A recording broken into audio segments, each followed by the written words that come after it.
Chapter 3:10. As they walked out of the underground cavern, Atsu came up to greet them. This black wolf seemed to have sensed something and kept staring at Lu Chen. But other than that, Atsu didn't do anything else. It didn't roar, but just quietly followed behind Lu Chen, all the way back to the surface.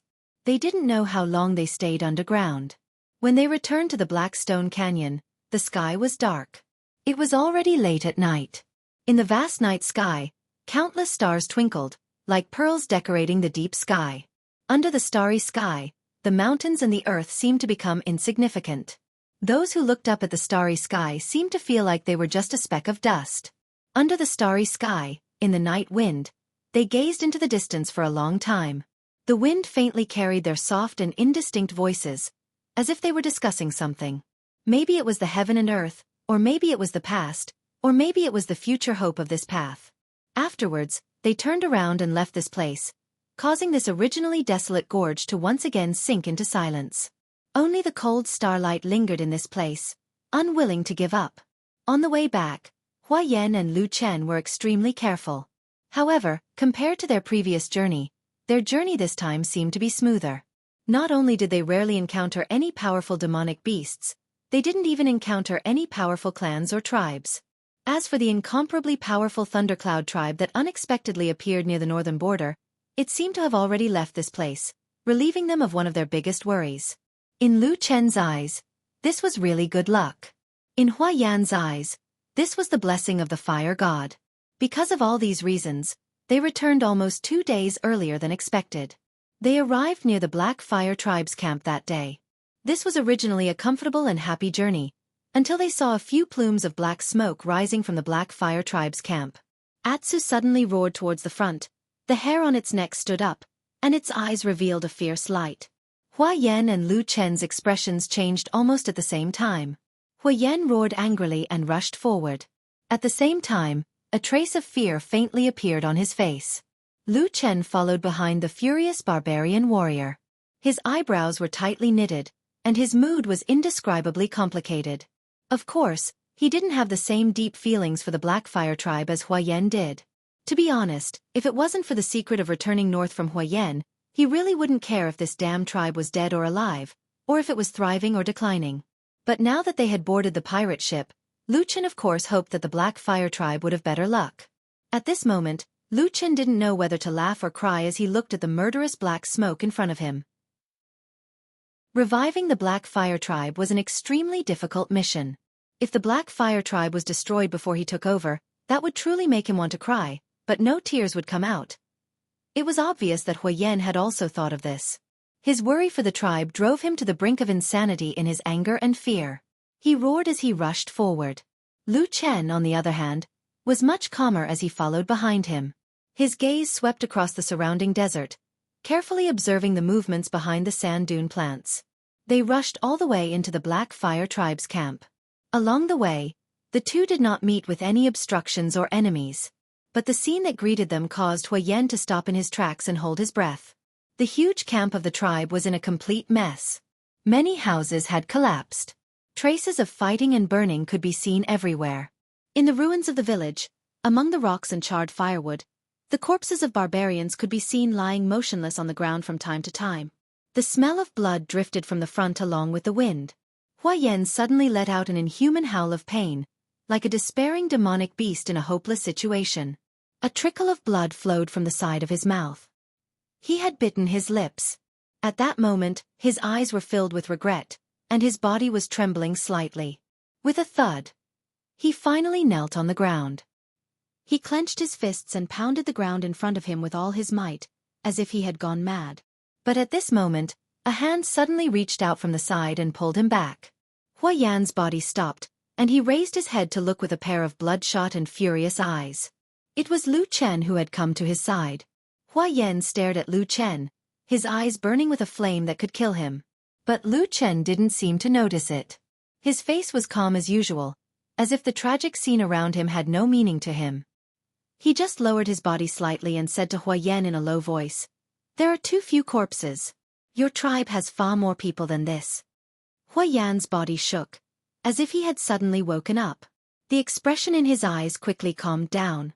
After a while, He nodded to Lu Chen, gritted his teeth and stood up. He then quickly walked into the depths of the camp and began to examine the surrounding situation. He dragged out the barbarian corpses from the ruins and placed them in an open space. About an hour later, the two of them had searched the entire Black Fire tribe's camp. Then, they dragged out the corpses and placed them in the open space in the middle of the camp. There were a total of 11 corpses. Among the 11 corpses, 3 or 4 of them had been badly burned and their faces could no longer be seen clearly. The remaining corpses were obviously old men or women. There was not a single one of the young, strong, and ferocious barbarian warriors of the Black Fire tribe. Hua Yan and Lu Chen stood side by side next to the 11 corpses. Atsu did not seem to like the scene here. He ran to the sandy ground outside the camp and lay down. A mournful wind blew from the wilderness from afar. Lu Chen turned his head to look at Hua Yan. When the wind ruffled the hair of this brave and burly barbarian, Lu Chen saw that there was still pain and regret in his eyes. But at the same time, it was obvious that he was relieved. These people are all my tribesmen. Hua Yan's voice sounded very low, but very clear. 8 old men and 3 women. I can call out their names. As he said this, he pointed at the corpses, pressed his hand on his chest, and lowered his head in silence. Lu Chen waited for a while, then calmly said, "From the situation here, it is very likely that the Black Fire tribe was ambushed by external enemies. But from the corpses, it should be the warriors of your tribe who escorted most of your tribesmen out of here." Here he paused and said, "We are going to look for them." Hua Yan glanced at him and said, "Why can't it be another tribe who ambushed and defeated our tribe, and then abducted all of our people?" Lu Chen shook his head and said, "With your usual vision and calmness, there is no way that you can't figure out the reason behind this. You are just confused now. The warriors of the Black Fire tribe are brave and valiant. At least in my opinion, there is no one who is afraid of death. If it really came to that, the number of corpses here today would be 10 times more." Hua Yan closed his eyes and was silent for a long time. Then he let out a long breath and said, "You are right." He stared at Lu Chen and said in a low voice, "It seems that I was right to ask you to be the priest." Lu Chen smiled and said, "I said, these are not difficult things to hide. If it were you, you would be able to see it too. It is just that you are too worried now." Hua Yan clenched his fist tightly and looked at the corpses on the ground. He silently lowered his head and said a few words, then suddenly turned and walked out of the camp. At the same time he said, "Let's go, we will go after them." Lu Chen followed. At this moment, Atsu, who was outside the camp, suddenly stood up. After stretching his body, he suddenly faced the vast sky and let out a long howl. The mournful howl of the wolf echoed in this cold and desolate wasteland. Chapter 3:11. As they walked out of the camp, Hua Yan asked Lu Chen if there was any way to find the missing tribesmen through witchcraft. Lu Chen naturally shook his head and denied it. At the same time, he had a new understanding of the unfathomable superstition of witchcraft of these barbarians. However, it seemed that Hua Yan did not have much hope in this matter. He was just hoping for a fluke. After receiving Lu Chen's reply, he frowned and observed the surroundings. After a moment of contemplation, he led Lu Chen in a certain direction. "Do you have an idea?" Lu Chen was a little surprised, and asked beside him. Hua Yan wanted to say something but stopped. He smiled bitterly and said, "It's not easy to survive in the northern part of the wilderness. Normally, every tribe would leave a way out for themselves. There's such a place in front of us. Let's go and take a look first." Lu Chen nodded and felt a little relieved. Since there was such a way out, it was highly likely that most of the Black Fire tribe had escaped. Although he did not have any deep feelings for this tribe, he still hoped that the Black Fire tribe would be well. Otherwise, it would be really embarrassing for the entire tribe to be exterminated right after they accepted the fire god's gift to become the tribe's priest. Not thinking about this matter any longer, Lu Chen quickly thought of another important question. He glanced at Hua Yan and said in a low voice, "Can you tell who the enemy was?" Hua Yan's body paused for a moment. A trace of anger flashed across his eyes, but he shook his head. However, after a moment of silence, Hua Yan said, "It's none other than the other tribes in this land. The Thunder Lizard, the Divine Wood, the Ghost Fox, and the Mountain Spirit tribe that we defeated a few days ago."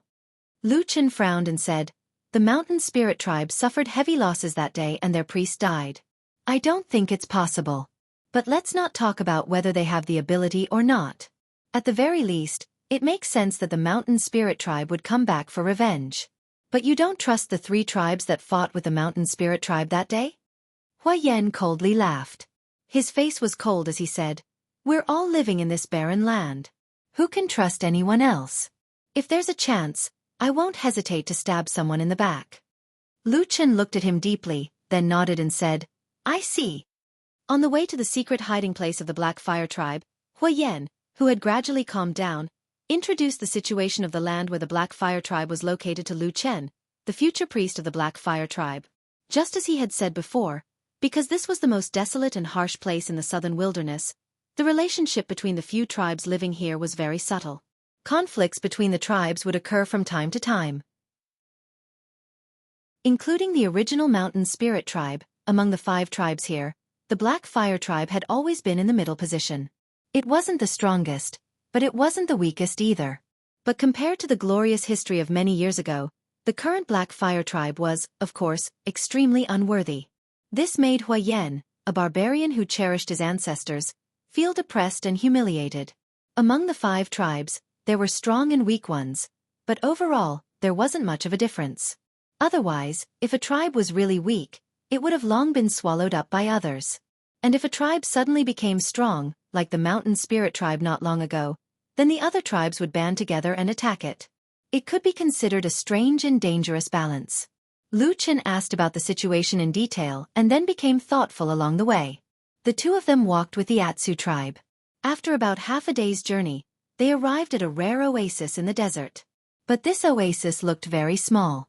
There wasn't much water, and the surrounding forest didn't look very lush, as if it could dry up at any time. There was no one around this small oasis.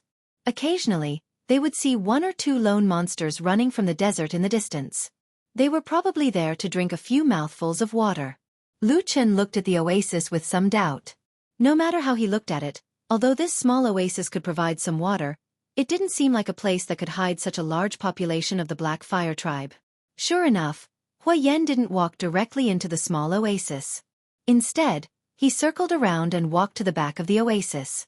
There were 5 or 6 connected sand dunes there, looking like an uneven sand wall. There were also some protruding rocks buried in the sand, only a small part of them exposed on the ground. Lu Chen followed Hua Yan to the back of the sand dunes and watched him walk all the way to a large rock at the back of the sand dunes.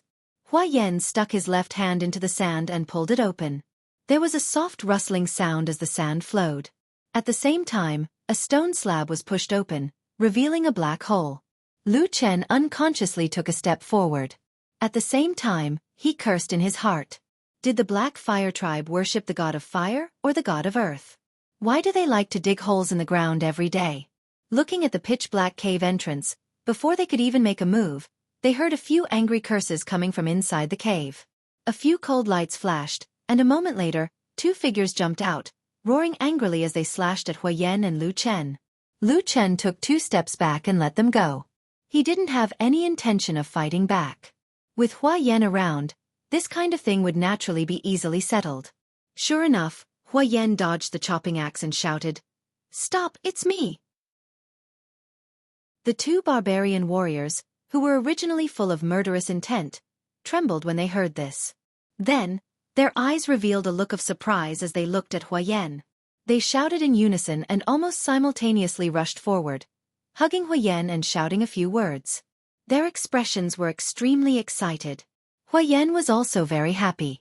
After all, he didn't come empty-handed. Since there were people here, it was very likely that the other tribesmen were here as well. Even so, he still had to ask them personally.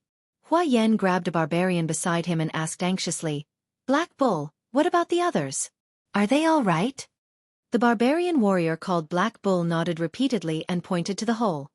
"The tribesmen are hiding in there. They're fine for the time being." As he said this, a trace of sadness flashed across his face. "But at the camp, we didn't have time to save them. A few of them died. I'm sorry, Hua Yan. When you weren't here, we didn't protect the tribe well." Hua Yan patted Black Bull's shoulder and said in a deep voice, "It's not your fault. Come, bring me in to have a look." The Black Bull hurriedly agreed. Just as he took a step forward, A startled expression suddenly appeared on his face. Only at this moment did he see Lu Chen and Tu standing to the side. Furthermore, he saw Lu Chen's extremely calm expression as he leisurely walked over and walked shoulder to shoulder with Hua Yan towards the cave entrance. In Lu Chen's hand, the fire god's staff, which was half its original length and had become complete, was in his hand. Just as Black Bull was in a daze, a voice suddenly came from the front. It wasn't Hua Yan's, but the human male. He asked Black Bull, "Do you know who the enemy who launched a sneak attack on the tribe is?" Black Bull opened his mouth but didn't say anything. His expression was a little strange. But at the same time, Hua Yan's dignified voice came again. "Speak. Lu Chen is now the priest of our Black Fire tribe. He's the messenger sent by the Supreme Fire God." Messenger of the Fire God. Priest. The two barbarian warriors, including Black Bull, were immediately stunned. They didn't dare to believe it, but Hua Yan's prestige was extremely high, so they didn't dare to question him. They could only follow behind him with strange expressions on their faces. Only when Lu Chen asked again did they wake up as if they had just woken up from a dream. They replied, "It was done by the Divine Wood tribe." Chapter 3:12. Divine Wood tribe? Hua Yan and Lu Chen glanced at each other, but didn't say anything. The two walked into the cave, and after passing through a narrow passageway, the front suddenly opened up to reveal an extremely spacious cave. At the same time, there were several torches lit, but it didn't make people feel suffocated. It was obvious that there was another unobstructed vent. Most of the people of the Black Fire tribe were gathered here. Hearing the sound of footsteps, someone turned around and immediately saw the tall and sturdy Hua Yan, and immediately cried out in surprise. This movement quickly alerted the other people, especially those tall and strong barbarian warriors in the crowd. They gathered around Yi Shiwen one after another. Their faces were filled with pleasant surprise. Hua Yan walked over, bumping chests and clapping with these warriors. His voice was deep and powerful, and the surrounding people all showed their respect and submission to him. Lu Chen clearly saw this from the side, and could feel that Hua Yan indeed had great prestige in this tribe. Previously, when the Black Fire tribe was ambushed by the Divine Wood tribe, although they suffered a great loss and even lost their camp, on the way back, the tribe's vitality was not damaged, and the elite warriors were almost all alive. In this kind of situation, if Hua Yan was also in the tribe with his command, it would be hard to say who would win or lose. It was clear that Lu Chen was not the only one who had such thoughts. Many of the barbarian warriors had also mentioned this matter to Hua Yan when he walked past them. Their faces were filled with anger and unwillingness. Hua Yan silently nodded, but didn't say anything, and just continued walking forward.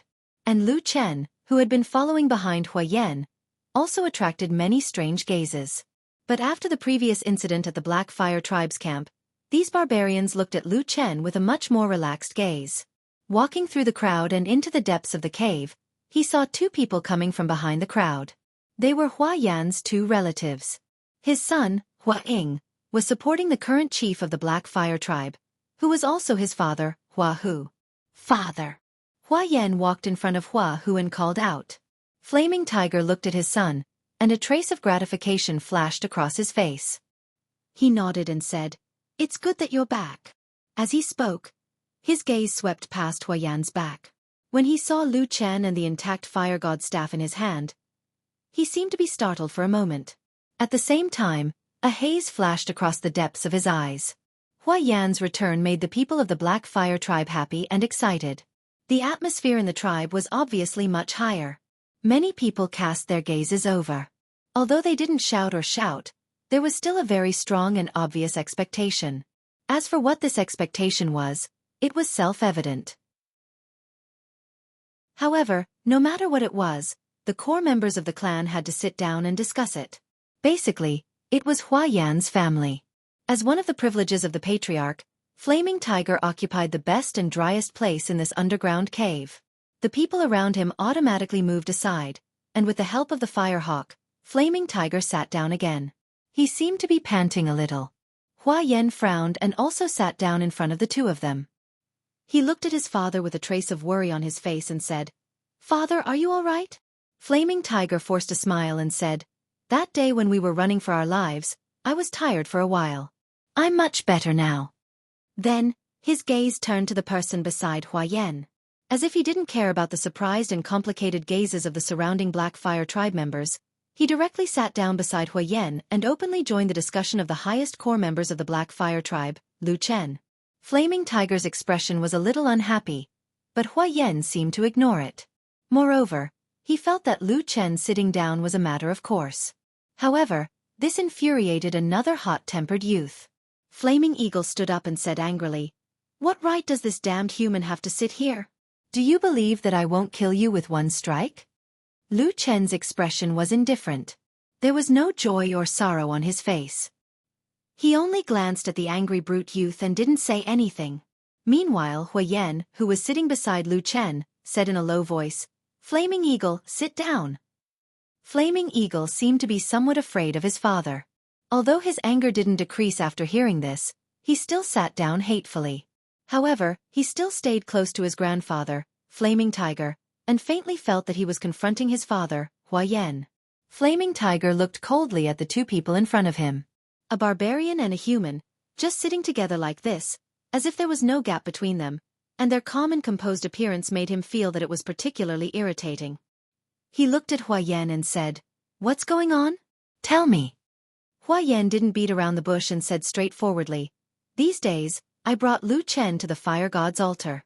In the holy land of the altar, Lu Chen has already received the recognition and blessing of the fire god, and obtained the great power of the god's inheritance. Now, he is the priest of our Black Fire tribe, and in the future, he will guide our tribe to rise and become strong again." He didn't deliberately lower his voice.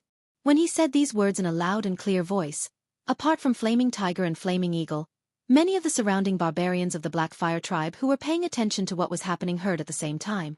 Suddenly, there was an uproar. Everyone's faces were filled with astonishment, and it was obvious that they couldn't accept this result for a moment. Impossible! Flaming Eagle was the first to roar, and once again stood up suddenly. Hua Yan also stood up, but he didn't make any move against his son in front of him. He only glanced at him, and then turned around to look at the surroundings. Facing the gazes of the many clansmen, he said in a clear voice, "The long-lost divine weapon, the fire god's staff, has now been reunited in the hands of Lu Chen. This is the best proof that the fire god has recognized him." There was another round of clamor and discussion, but it quickly quieted down. Most of the Black Fire clansmen still had expressions of shock and disbelief on their faces, but when they looked at Lu Chen, there was an inexplicable sense of intimacy in their gazes. "Is that the person chosen by the supreme fire god?" As if responding to Hua Yan's words, the fire god's scepter suddenly flickered and brightened. A dazzling brilliance lit up from the scepter.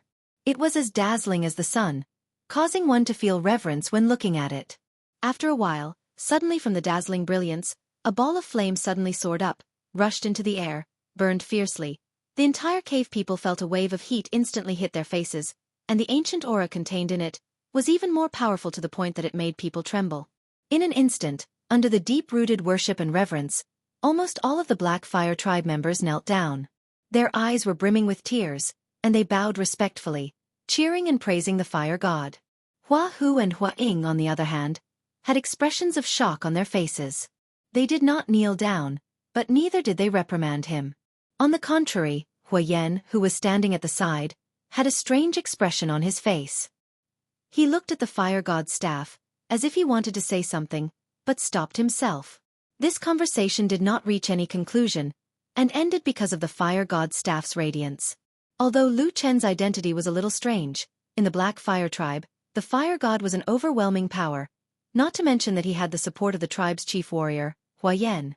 It was also from this day onwards that Lu Chen officially made his debut in the Black Fire tribe. However, when they left, Hua Yan and Lu Chen walked side by side. Taking advantage of the fact that there was no one nearby, Hua Yan lowered his voice and asked Lu Chen, "I say, among the power passed down by the fire god, isn't the most powerful Black Fire?" Lu Chen smiled as he looked to his left and right, his expression unchanged. He also lowered his voice and said, "You're right.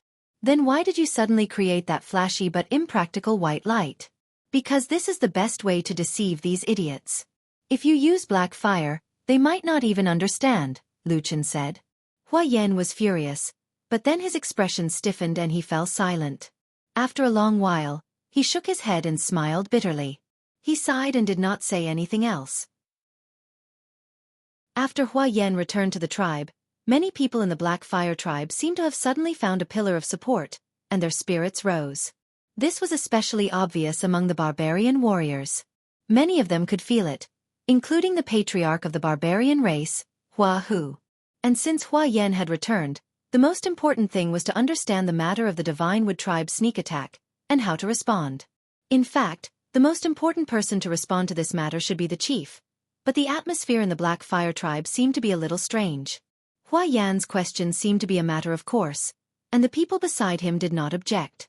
The beginning and the course of this matter were quickly laid out in front of Hua Yan and Lu Chen. The matter was not complicated. The situation was that one day, the Divine Wood tribe suddenly took advantage of the darkness to launch a sneak attack on the Black Fire camp. There was no warning beforehand, and there was almost no conflict between the two tribes. The people of the Black Fire tribe did not expect the Divine Wood tribe to make such a move, so they were caught unprepared. However, among the 5 tribes of the wasteland, the Black Fire tribe's warriors had always been at the highest level. It was just that the tribe did not have the most people, so their overall strength was only in the middle. The Divine Wood tribe had many people, but the battle strength of their warriors could not compare to that of the Black Fire tribe. So after this battle, although the Black Fire tribe was defeated, their losses were not great. But in the end, they had lost their base, and it was still a very embarrassing matter. Hua Yan listened to this matter with a sullen face.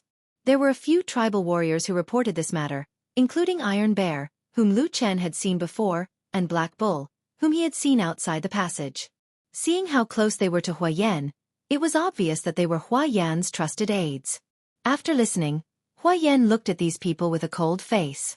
These strong barbarian warriors looked at each other, all of them looking a little embarrassed. Hua Yan snorted coldly and said, "The warriors of the Divine Wood tribe are all trash. You were actually chased here by those trash. After everything was settled, why didn't you rush back and chop them to death?" The abnormally tall and sturdy Iron Bear raised his eyes and said, "We also thought about it." It was Lu Chen who interrupted and asked calmly, "From what you're saying, someone stopped you from taking revenge." Iron Bear curled his lips and glanced at Lu Chen. "That's right." Chapter 313. Hua Yan naturally didn't take these words seriously when he said that his tribe's warriors had been chased away by trash. It was most likely something he said out of anger. He forgot what he said, so Tai Xiong, He Niu, and the others didn't take it to heart. However, Lu Chen's question hit the nail on the head. Hua Yan's expression changed and became ugly. After a while he said, "What did father say?" When Hua Yan wasn't in the tribe, there was only one person who could stop these hot-blooded, fierce, and brave warriors. There was no need to guess. It could only be the chief, Hua Hu. Tai Xiong and He Niu looked at each other with a strange expression on their faces. Lu Chen looked at them from the side. After a while, He Niu opened his mouth and laughed dryly. The chief said that this matter happened in a hurry and the people's hearts aren't stable. Everything will be discussed after you return. Hua Yan was stunned for a moment. Soon after, an expression that didn't know whether to laugh or cry appeared on his face. In the end, he looked at Lu Chen and said with a bitter smile, "Then I'll go find father to discuss this." Tai Xiong and He Niu turned around and left, leaving only Lu Chen and Hua Yan. Hua Yan looked at Lu Chen and said, "Come with me." Lu Chen said, "Your father and your son don't seem to like me very much. Are you sure you want me to go with you?" Hua Yan hesitated for a moment, then took a deep breath and said, "You are already our tribe's priest. In the future, there will be a time when we will meet or fight. You might as well take this opportunity to make things clear and avoid future troubles." Lu Chen calmly nodded, as if he didn't care much about this matter. Instead, he looked at Hua Yan and said, "How do you plan to deal with this matter?" "Of course, we will take revenge." Hua Yan said without hesitation, "In the northern wasteland, if you take a step back, others will take a step forward. If you are a bit weaker, others will be more ruthless. Moreover, if we don't do anything, those clansmen who died in the camp will have died in vain." Lu Chen grunted and said, "It's good that you've made up your mind." Hua Yan turned his head to look at him. Seeing that there was no one around, he inched closer without batting an eyelid. "Do you have confidence in this battle?" Lu Chen smiled and said, "If what you said on the way here is true, as long as I go over to help, we will definitely win this battle. Hua Yan was instantly overjoyed, but after the joy, he still did not dare to completely believe it. He said in a low voice, "Really? Why are you so confident?" Lu Chen spat and jokingly scolded, "I don't want to do this job, but you desperately want to drag me down with you. Now that I'm on the pirate ship, I have no choice but to help you, and you still don't believe me? If I say it's possible, then it's definitely possible. What's with all this nonsense?" Hua Yan laughed heartily, his expression carefree and joyful as he strode forward. Lu Chen followed beside him and said, "But how are you so sure that your father will agree to your suggestion?" Hua Yan waved his hand and smiled. "You don't understand. My father handed this matter to me a long time ago." "Oh, that's good," Lu Chen said with a smile. About an hour later, Hua Yan and Lu Chen once again left the residence of the Black Fire Tribe's chief, Hua Hu. But this time, the expressions on both of their faces were a little strange. Lu Chen was a little surprised and a little amused, while Hua Yan's face was ashen, looking angry and annoyed. As he walked, the Black Fire Tribe's clansmen all avoided him, not daring to provoke this burly chief warrior. When the two of them walked to a secluded area with no one around, Lu Chen said lightly, "What do you mean?" Hua Yan suddenly let out a low roar and suddenly punched the stone wall beside him, causing a large amount of sand to fall. At the same time he gritted his teeth and said, "Stupid, stupid! How could my father be so stupid? Whether he's stupid or not, there's nothing more to say. Now that the chief doesn't agree to send out troops for revenge, what do you plan to do?" Lu Chen stood beside Hua Yan and said with a calm expression, "By the way, I've always thought that you were the one who could make the final decision in the Black Fire Tribe when we made the deal in the sacrificial altar sacred land. With the current situation, even if the two of us have the ability to reach the heavens, if we really want to strengthen the Black Fire Tribe, won't we?" Hua Yan snorted and said, "My father has been the chief for many years. He knows all the rules of the wasteland. He must have a reason for doing this." Lu Chen said, "Then what is the reason? Please tell me."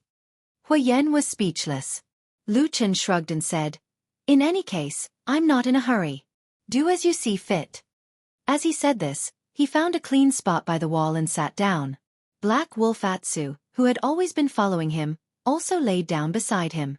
Lu Chen stroked the fur on Atu's head and back, then quickly closed his eyes. Hua Yan stared at him for a while, then suddenly stamped his feet and went back to Hua Hu's residence. In the next 2 hours, many people of the Black Fire Tribe heard the fiercest quarrel between the two of them in history. The quarrel was deafening and chaotic. This quarrel suddenly stopped at the last moment. Hua Yan seemed to have reached the limit of his patience. He strode out of the house and shouted at the people around him. Following which, a large group of tribal warriors arrived at Hua Yan's side almost instantaneously, surrounding him. On the other side, Fire Tiger also walked out. However, he looked much older than before. In fact, he looked even older than he was not long ago. This pair of father and son glared angrily at each other. A choice was immediately placed in the hands of all the people of the Black Fire Tribe, especially in the hands of the fierce and valiant barbarian warriors. In the end, this quarrel did not really come to a conclusion. Because on that day, when the two of them confronted each other, everyone in the Black Fire Tribe saw that almost every barbarian warrior spontaneously stood behind Hua Yan. And on Hua Hu's side, only his grandson, Hua Ying, rushed over and tightly supported his grandfather. Then, with a sad look in his eyes, he wanted to help his grandfather back. Hua Yan stood in the crowd with a similarly ugly expression. There was also a trace of sadness. But he quickly put aside these thoughts and walked to Lu Chen's side. Lu Chen was resting with his eyes closed, but in reality, he was not really asleep. So he quickly stood up and nodded to Hua Yan, saying, "You are probably the only one in the world who can confront the barbarian tribe's leader like this, right?" Hua Yan coldly snorted and said, "My father will no longer care about this sneak attack. However, we have already made an agreement. If you are unable to help me this time, then it is impossible for you to continue staying in the tribe." Lu Chen laughed, but his eyes revealed a trace of contempt. Then he lightly said, "I have already told you, this battle is basically a sure win. But since I have agreed to help you make the Black Fire Tribe strong, then there are some things that I have to do." "What is it?" Hua Yan asked. "Don't kill everyone like you did in the city. Lu Chen sighed, saying, "The number of barbarians in the north is already too little. If you want to achieve a faster result, then you naturally have to use some extreme methods." Chapter 3:14. What method? Hua Yan's eyes showed some doubt, looking at Lu Chen suspiciously. Lu Chen had no intention of hiding it from him. He beckoned Hua Yan to come to his side, and the two of them whispered for a while. Then Hua Yan's expression changed, looking unusually ugly. He shook his head, saying, "This won't do." Lu Chen asked, "Why?" Hua Yan said, "You are a human, so you don't understand the customs of the barbarians of the wilderness. No one has ever done this before." Lu Chen said lightly, "In the past, no tribe has ever been so weak, and still dreamed of restoring the glory of their ancestors, right?" Hua Yan was momentarily stunned, unable to speak for a moment. Lu Chen looked at him and said, "You asked me to help you, and I promised I will do my best. Now that the Black Fire tribe is in such a situation, it will be very difficult to revive it. It is inevitable to use some rare methods and take a new path." Hua Yan still did not nod in agreement, only sitting next to Lu Chen with his back against the stone wall. From afar, people would occasionally glance at the two of them. One was a burly and fierce barbarian, and the other was a reserved, gloomy and indifferent human. Their appearances were worlds apart, but for some reason, when the two sat together, there was a strange sense of harmony. After a while, Hua Yan said in a low voice, "Is there no other way?" Lu Chen said, "There are other ways, it's not that there aren't any." Hua Yan's spirit was immediately lifted, saying, "Let's hear it." Lu Chen said, "Then we'll follow the rules of the tribes in this wasteland. We'll quietly develop and have children. We'll take it 1 year at a time, one battle at a time. With my help, dealing with these small tribes shouldn't be a problem. We'll basically be able to defeat them. But the Black Fire tribe only has a small population. Even if you are given a large territory, you won't have anyone to guard it, right? So I think in 30 to 50 years, when the tribe's population has increased, the Black Fire tribe will be able to control the northern border wilderness. And then, you still have the ambition to restore the glory of your ancestors when they were at their peak?"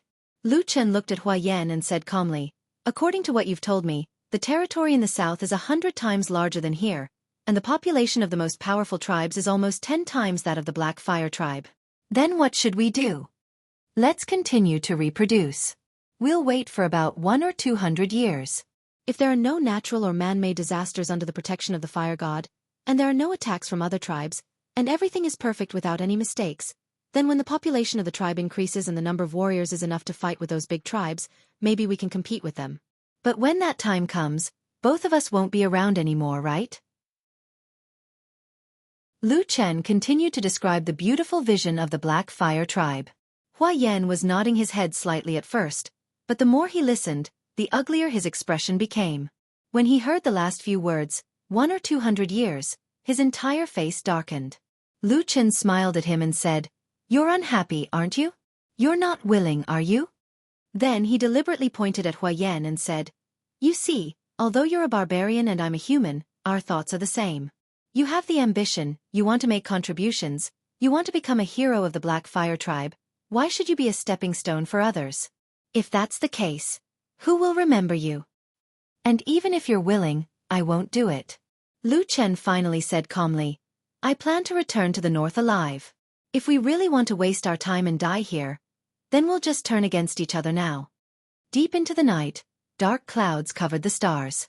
On the desolate plains, a group of people and horses quietly advanced under the cover of the night. Hua Yan and Lu Chen walked at the front of this group of ferocious barbarian warriors. Even further in front of them, in the deep darkness of the night, there was a group of black shadows moving silently in the night. 2 dark green lights flashed in the shadows.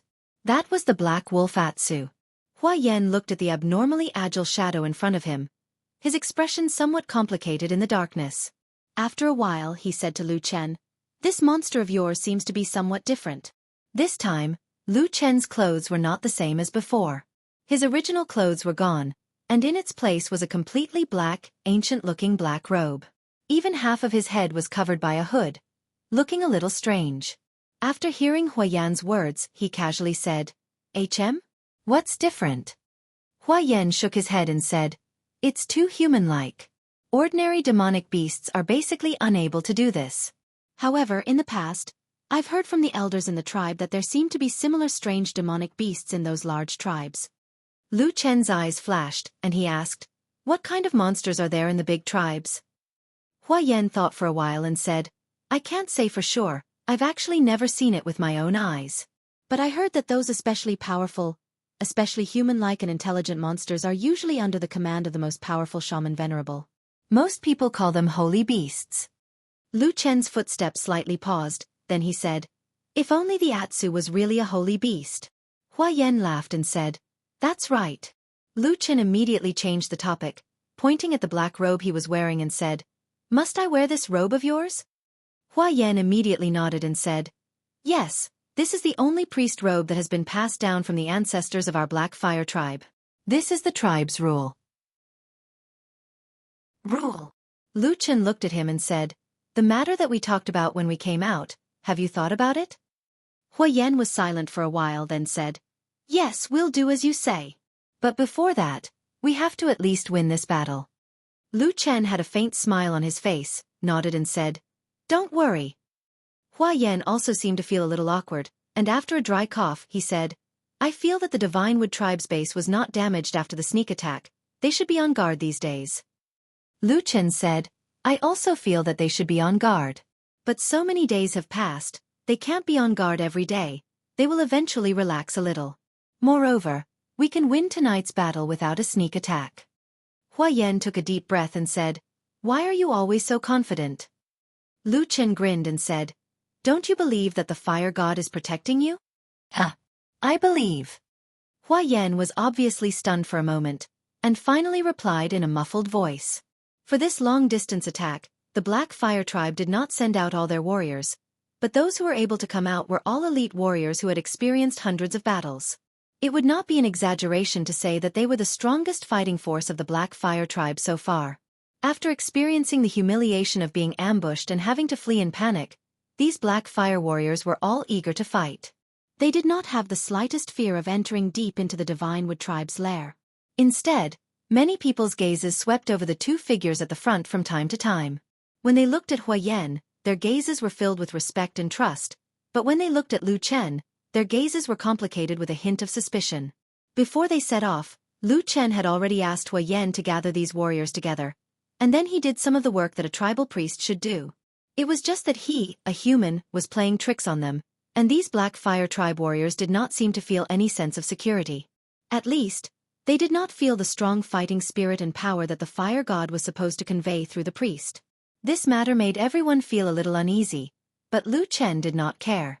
After all, he was just fooling around with these ferocious-looking but simple-minded people. He had no choice but to do this after Hua Yan strongly urged him to. According to Hua Yan, it was fine if there were no priests in the barbarian tribe, but as long as there were priests, they would definitely invite the priests to perform a big ceremony like going to war. Otherwise, the entire tribe would not feel at ease. But one of the consequences of this was that no one seemed to feel the legendary ancestral power. Logically speaking, when the legendary priest was around, shouldn't the ancestral power shine upon everyone?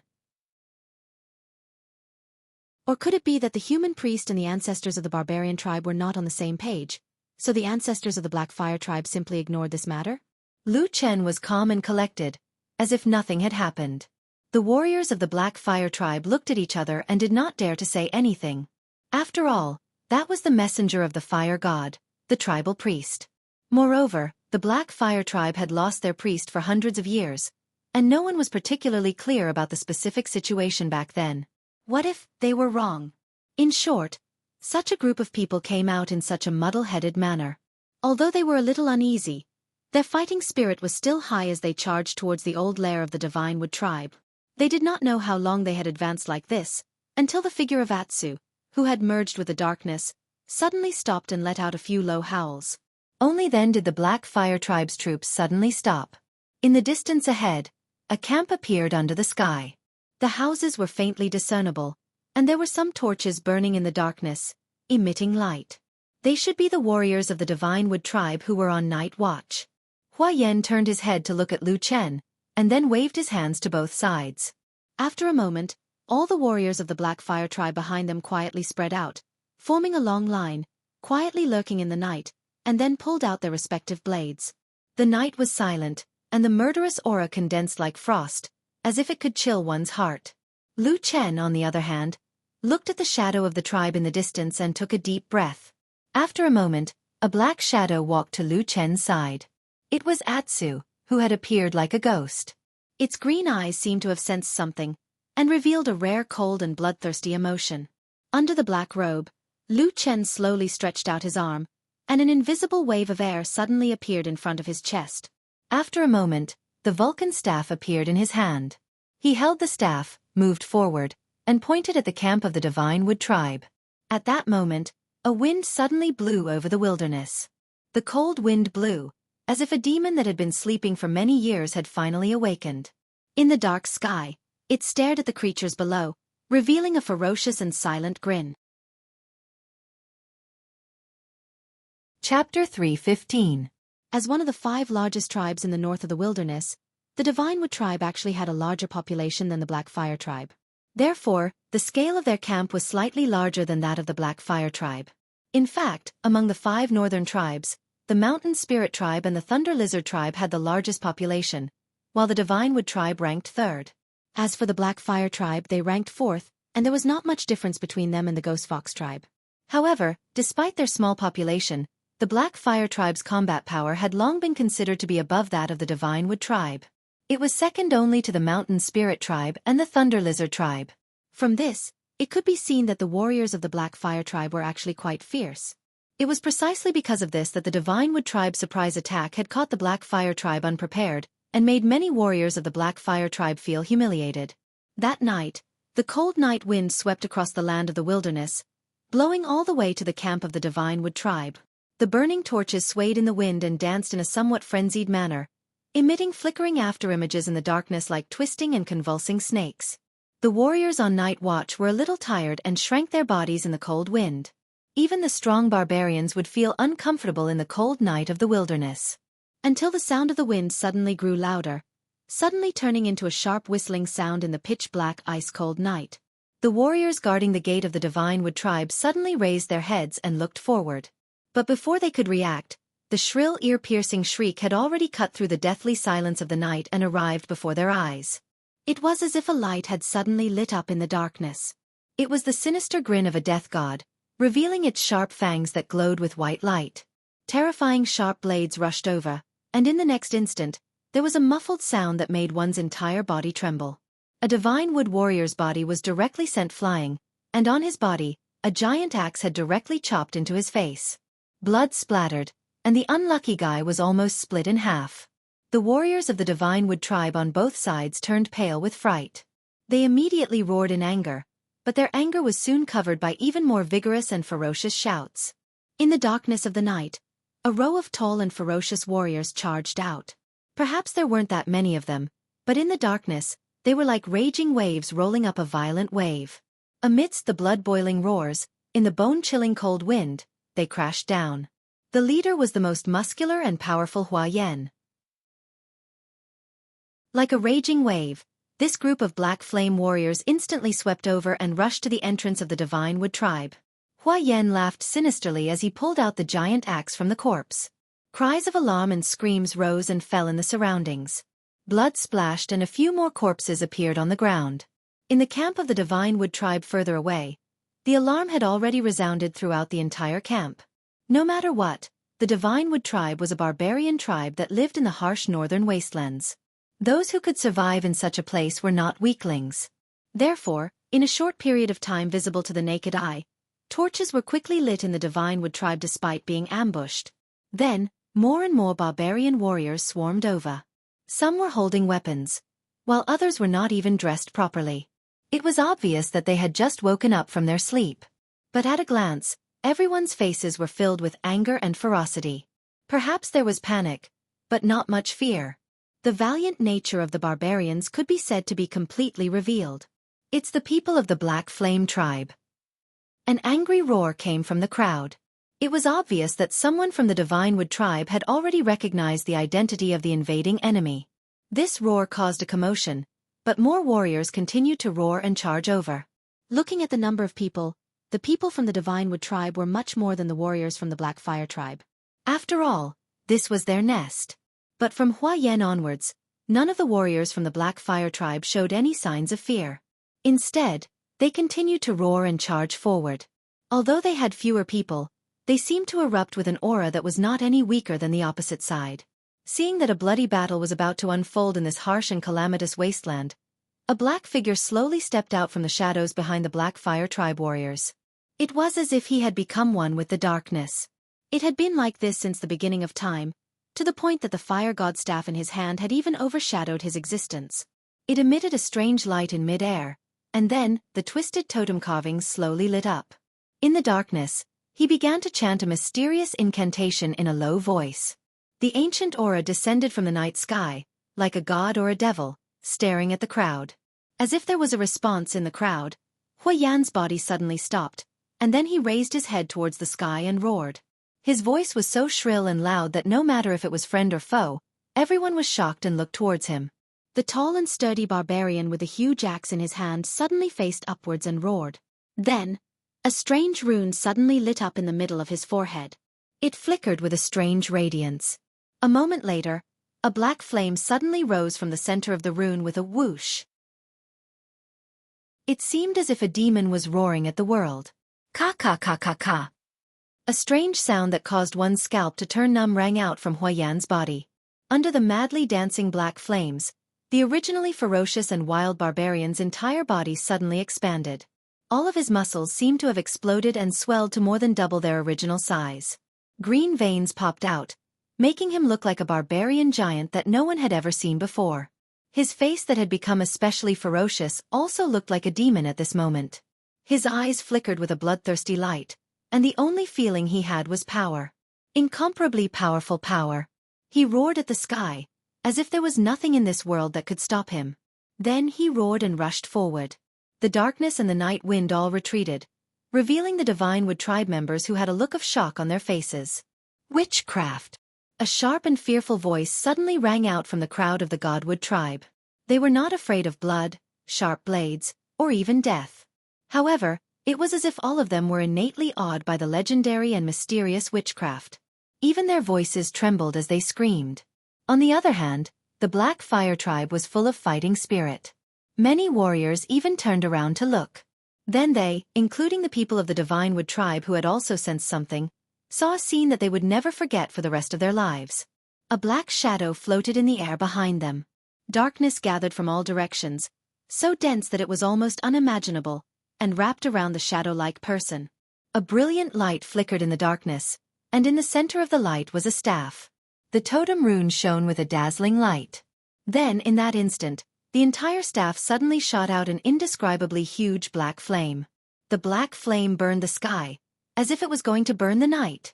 At the same time, when the black flame shot out, the warriors of the Black Fire tribe on the ground all trembled, and then they roared in anger. Then, the strange phenomenon that happened to Huayan also happened to them. Under the night sky, the warriors of the Black Fire tribe all seemed to have turned into ferocious and terrifying demons. Strange totem runes flickered on their foreheads, and black flames spewed out of their mouths. Then, they sneered and roared as they rushed into the crowd of Divine Wood tribe. Bright red blood seemed to be the main color of the night from the beginning. When the dripping blood spurted out from the body, it was accompanied by terrifying screams and crazed roars filled with killing intent. Not only did the bodies of the Black Fire warriors become larger after being strengthened by the strange Black Fire witchcraft, their strength also skyrocketed. Many of them had clearly not experienced this before, and many of them were not familiar with this feeling, so they were not very proficient in their movements. However, this didn't affect the outcome of the battle at all. Apart from their strength, their bodies were also several times tougher than before under the blessing of the black flames. Although the barbarian warriors of the Divine Wood tribe were greatly frightened, they still bravely rushed forward, and fought with the Black Fire warriors that looked like ferocious beasts. But very quickly, they discovered that most of their weapons were unable to cause any damage to the Black Fire warriors, while the beastified or demonized Black Fire warriors could easily kill their opponents. Some of the Berserk warriors even threw away their weapons and used their bare hands to tear apart the barbarian warriors that they were fighting. From the beginning of the battle, especially after the Black Fire witchcraft was cast, it suddenly became a one-sided massacre. There were still people in the Divine Wood tribe who were stubbornly resisting, but they were still forced to retreat. But at this moment, someone shouted from the crowd, hold on a little longer. This witchcraft can't last for too long." The warriors of the Divine Wood tribe who were resisting with their lives seemed to have their spirits lifted, as if they had seen a life-saving straw. They resisted with all their might, while the black fire warriors that were attacking and slaughtering did not react at all. Perhaps only the strongest and most ferocious of them, Huayan, looked back after smashing an enemy in front of him to death with a roar. That dark shadow was still floating in the dark night sky, hidden in the darkness. No one could see his face or figure clearly. But amidst that strange and terrifying aura, a dark shadow slowly extended from the sky. Gradually, it swept past like a dark cloud, covering a large part of the Divine Wood tribe's camp. The light gradually dissipated, and a cold gaze looked down from the clouds. In the depths of those eyes, there were dark flames burning fiercely. In the darkness, he stretched out his hand and pointed at the crowd below. Thus, a cold wind blew, and the wind and clouds swirled. Dark demons swept through the sky, whistling down. Chapter 3:16. Fire was the source of light in the world. It was something that illuminated the darkness. It was warmth, hope, and the beginning of all living things. Even when the flame was burning, it was still warm, bright, and scorching. And if one day, the flame turned black, no longer bright, no longer warm, and even cold, what would happen? On this day, the barbarians of the Divine Wood tribe in the northern wilderness saw the result. Darkness engulfed the sky and the earth, pressing down heavily. It surrounded the entire tribe's campsite with the aura of a legendary demon. Then, in the mournful whistling of the night wind, in the depths of the endless darkness, in the shadows that seemed to have solidified, there was suddenly something strange twisting and shaking. Then, it slowly took shape from the darkness, twisting and stepping out. It was a monster that was completely black. It was neither a ferocious demon beast nor was it a stone puppet. It looked to be several dozen meters tall and could barely be considered a human. However, it had 4 heads and 8 arms. Each face was different, but all of them were ferocious, like an evil spirit. Once the strange demon stepped out of the darkness, the entire Divine Wood tribe camp immediately fell into a solemn and deathly silence. Not only did the people of the Divine Wood tribe retreat in fear, even the witchcraft-demonized warriors of the Black Fire tribe were shocked. Only Huayan, who was in the crowd, suddenly had a flash of ecstasy in his eyes after his body trembled. Compared to the other tribal warriors, he had been raised as the successor of the tribe since he was a child. Naturally, he knew more about the history and matters of the Black Fire tribe. The terrifying monster in front of him was a terrifying monster that was summoned by the incomparably powerful shaman during the most powerful era of the Black Fire tribe thousands of years ago. It was called the Shadow Devil. The nature of the Shadow Devil was actually similar to the stone puppet that the Mountain Spirit tribe shaman had summoned, but in terms of combat power and ferocity, it was far superior to the stone puppet. It was one of the most terrifying creatures summoned by witchcraft in the history of the southern wilderness. Huayan had never thought that a human like Lu Chen, who seemed to have just received the inheritance of the fire god, and whose cultivation and strength were not too strong, would be able to suddenly summon such a powerful shadow devil. It was no wonder that this human man was so unbelievably confident before the battle began. Thinking of this, Huayan felt the blood in his body boil, as if in that instant, he really saw the hope of reviving his tribe. He fiercely turned around and roared at the enemies in front of him. Waving his giant axe, he charged forward, killing everything in his path. This immediately alerted the surrounding comrades. The warriors of the Black Fire tribe roared out in anger and started killing. Immediately, blood flowed like a river, turning the Divine Wood tribe's camp into a terrifying purgatory. At the same time, when everyone's attention was attracted by the shadow demon, the black shadow in the sky silently descended and landed on the ground outside the Divine Wood tribe's camp. In the darkness, as soon as Lu Chen's feet touched the ground, he suddenly felt his legs go soft. He staggered forward and almost fell to the ground. Fortunately, at this time, a black shadow suddenly sprang out from the darkness. It was the black wolf Atsu, who directly used its back to support Lu Chen. The Vulcan staff fell on the yellow ground with a paw sound. Lu Chen lay on Atsu's body, his face pale as he gasped for breath. After a while, he seemed to be able to catch his breath and let out a long sigh. Atsu looked back at Lu Chen worriedly and called out in a low voice. Lu Chen forced a smile at it, then sat on the ground. After panting a few more times, he opened his mouth and said, "This damned witchcraft, I don't know where it came from. Even a slightly more powerful witchcraft seems to take my life." Atsu's huge head leaned over and rubbed against Lu Chen's chest, but it didn't seem to know what to do. After a while, it lay down beside Lu Chen. Lu Chen looked at the black wolf with a trace of warmth in his eyes. He reached out and gently patted its head, then raised his head to look at the battlefield below. After the terrifying shadow demon joined the battlefield, the Divine Wood tribe's desperate resistance instantly collapsed. Almost no one could resist this terrifying demon, especially when a few of the bravest and strongest Divine Wood tribe warriors rushed forward but were caught by a single palm. Then they were torn apart and killed in front of everyone. All the Divine Wood tribe barbarians seemed to have completely collapsed. No one dared to resist anymore. Everyone was fleeing in fear. The outcome of this battle was completely determined, and it was only a matter of time before it ended. Lu Chen retracted his gaze. Taking advantage of the fact that there was no one around, he casually leaned on Atsu's back and muttered. Then he said in a low voice, "How is this a fire god? It's obviously a death god." The Black Fire Tribe's surprise attack on the Divine Wood tribe was a complete victory during the night. However, the final battle only ended at daybreak. There weren't many battles in the later stages. Instead, it was more about the Divine Wood tribe that were almost driven mad by fear. The shadow demon disappeared not long after the outcome of the battle was decided. To be honest, this terrifying demon actually didn't kill too many people. However, its terrifying power was unparalleled, and it was a decisive force that influenced the outcome of the battle.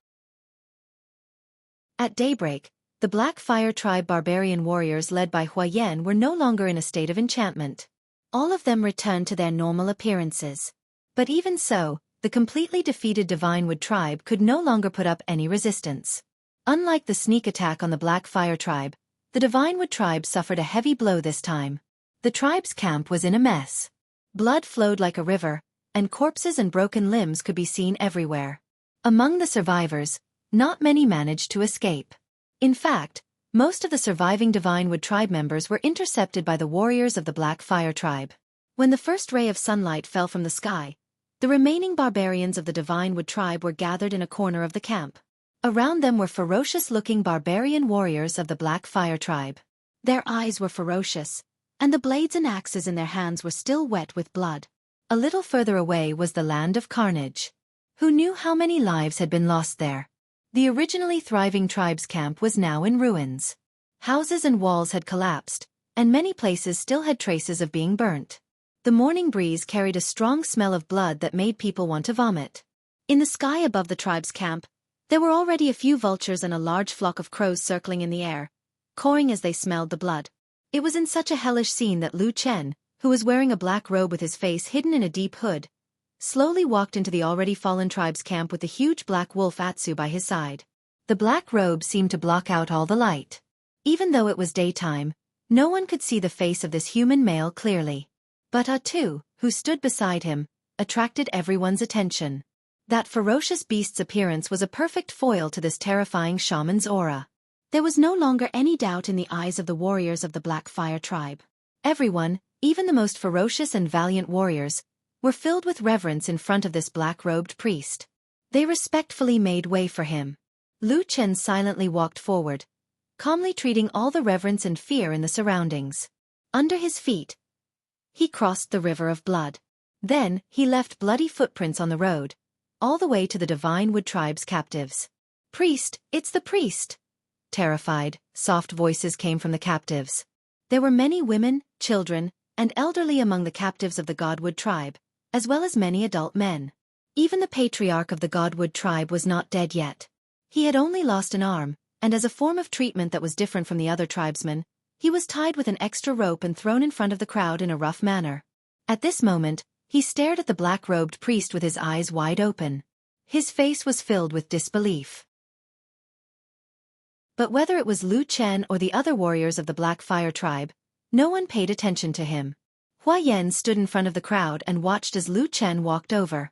Then he strode forward, stretched out his hands, and grasped Lu Chen's arm. Then, he nodded heavily. "We won," he said. "We won this battle." Lu Chen raised his head slightly and smiled in the shadow of the black hood. Then, he said in a low voice, "Didn't I tell you before? We will win. Let's begin." The black-robed Lu Chen said to Hua Yan. The people standing closest to Hua Yan were his two most trusted warriors. One was Iron Bear, and the other was Black Bull. At this moment, they turned to look at Hua Yan. They did not seem to understand what Lu Chen meant. But after this battle, even such powerful warriors like them were filled with reverence for Lu Chen. Hua Yan hesitated for a moment and said in a low voice, "I still think it's very difficult. We barbarians would rather die than betray our ancestors." Beside him, Iron Bear and Black Yak were immediately moved. They wore astonished expressions. Lu Chen's hood moved slightly, but he didn't seem to mind. He only said casually, "Let's try." "All right." Hua Yan seemed to have finally made up his mind. He turned and walked towards the captives of the Divine Wood tribe. On the other hand, Lu Chen turned around, as if he wasn't interested in what was going to happen next. Instead, after his gaze swept across the bloody and messy battlefield, he suddenly exclaimed in surprise, as if he had discovered something. Then, he walked towards the center of the tribe's camp not far away. There was a stone altar that looked like it was used to worship the tribe's ancestors. At this moment, most of it had been destroyed. But in the pile of rubble, where fresh blood had been splattered, Lu Chen's gaze fell on something. It was a white bone mask that looked broken and ancient. At the same time, Hua Yan's voice came from behind him. It was steady and loud, echoing in the sky above the tribe. "Now you have two choices." Chapter 317. The white bone mask in Lu Chen's hand wasn't the skull of a human. Although the barbarians worshipped their ancestors, it was common for them to preserve the remains of their ancestors and worship them. However, the thing in Lu Chen's hand had two horns, and the shape of its face was completely different from that of a barbarian. It seemed more like an unknown demon beast. Something that could be enshrined on the altar in the middle of a tribe's camp could be considered rather important to a barbarian tribe. However, Lu Chen couldn't tell the origin of this white bone mask. When he held it in his hand, it didn't feel rough at all. Instead, he felt a warm radiance from the tip of his finger. It seemed that after a long period of time, the material of the white bone mask had quietly changed. It was now almost like jade. Even though the shape of the mask was still a little scary, Lu Chen could no longer feel the dense aura of death from it. He played with the white bone mask for a while, then held it in his hand and walked back. At the same time, Hua Yan's voice was still echoing, and it quickly caused an uproar among the captives of the Divine Wood tribe. Hua Yan explained his intentions very simply to everyone. He gave them two choices. 1. Give up your original worship, throw away everything, and join the Black Fire tribe, becoming a part of the Black Fire tribe. The second choice was death. Of course, this was the idea that Lu Chen had proposed to Hua Yan, and he had tried his best to convince him to carry it out. However, even though Hua Yan trusted Lu Chen, he was still very skeptical of this idea. And it wasn't just Hua Yan. Even the barbarian warriors like Iron Bear and Black Bull all shook their heads when they heard of this idea. To a barbarian tribe, there was nothing more important than the gods and ancestors they worshipped. To overthrow all of this and make them submit to a tribe might be even more difficult than killing them. Hua Yan and the others did not believe that this method would succeed, but Lu Chen insisted on trying. As for the reason, the others did not know, and probably only Hua Yan knew. What Lu Chen wanted was to use the fastest, fiercest, and most direct method to increase the strength of the Black Fire tribe. The biggest problem in front of them was that the population of the Black Fire tribe was too small. If they wanted to return to the peak of their power, they would need to increase their population by at least 10 times. Lu Chen did not have the patience to wait, and Hua Yan did not want to wait any longer. However, the reality was the reality. When Hua Yan told all the barbarians of the Divine Wood tribe about this, there was a moment of astonishment and silence. Then, a loud clamor broke out. It was unknown how many barbarians were cursing and swearing. Their expressions were agitated as if they wanted to rush over and tear this enemy who had slandered their ancestors into pieces. And in front of the crowd, the chief of the Divine Wood tribe roared angrily. With unknown strength, he actually jumped up from the ground, as if he wanted to rush over and die with Hua Yan. But before he could get close, he was kicked away by the tall and burly Tai Xiong, who was standing next to Hua Yan, with a sneer. Bang! The chief of the Divine Wood tribe rolled a few times on the ground like a gourd, his face covered in dirt for a moment. Many Divine Wood barbarians in the crowd looked agitated, and jumped up one after another, wanting to fight with their lives on the line. But the warriors of the Black Fire tribe standing at the side immediately suppressed them. Shouts, curses, and sounds of suppression filled the air.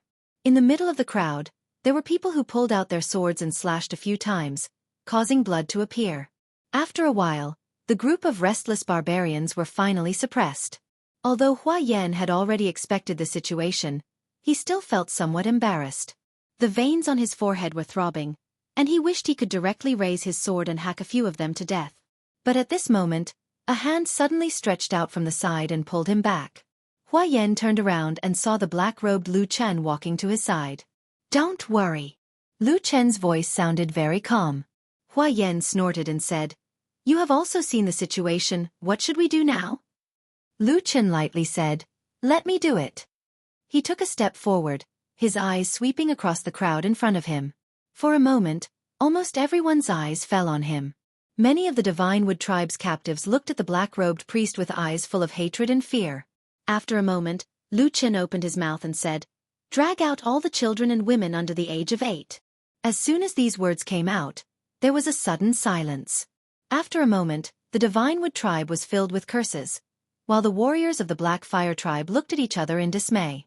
Many people's eyes uniformly looked at Hua Yan, who was standing beside Lu Chen. Lu Chen slightly turned around, also looking at Hua Yan. Hua Yan hesitated for a moment, then suddenly clenched his teeth and said in a deep voice, "Listen to the priest." As soon as he gave the order, dozens of warriors of the Black Fire tribe rushed into the crowd like wolves and tigers, grabbing, pulling, dragging, and pulling. The Divine Wood tribe's crowd was immediately filled with cries and screams. There was no lack of people who fought with their lives on the line, but under the powerful strength of the Black Fire tribe, the result of this resistance was just a few more corpses on the ground. Then, Lu Chen's order was completely carried out. About half of the women and children in the crowd were captured and alone on the other side of the field. These people with the weakest battle strength looked to be shivering with fear on their faces.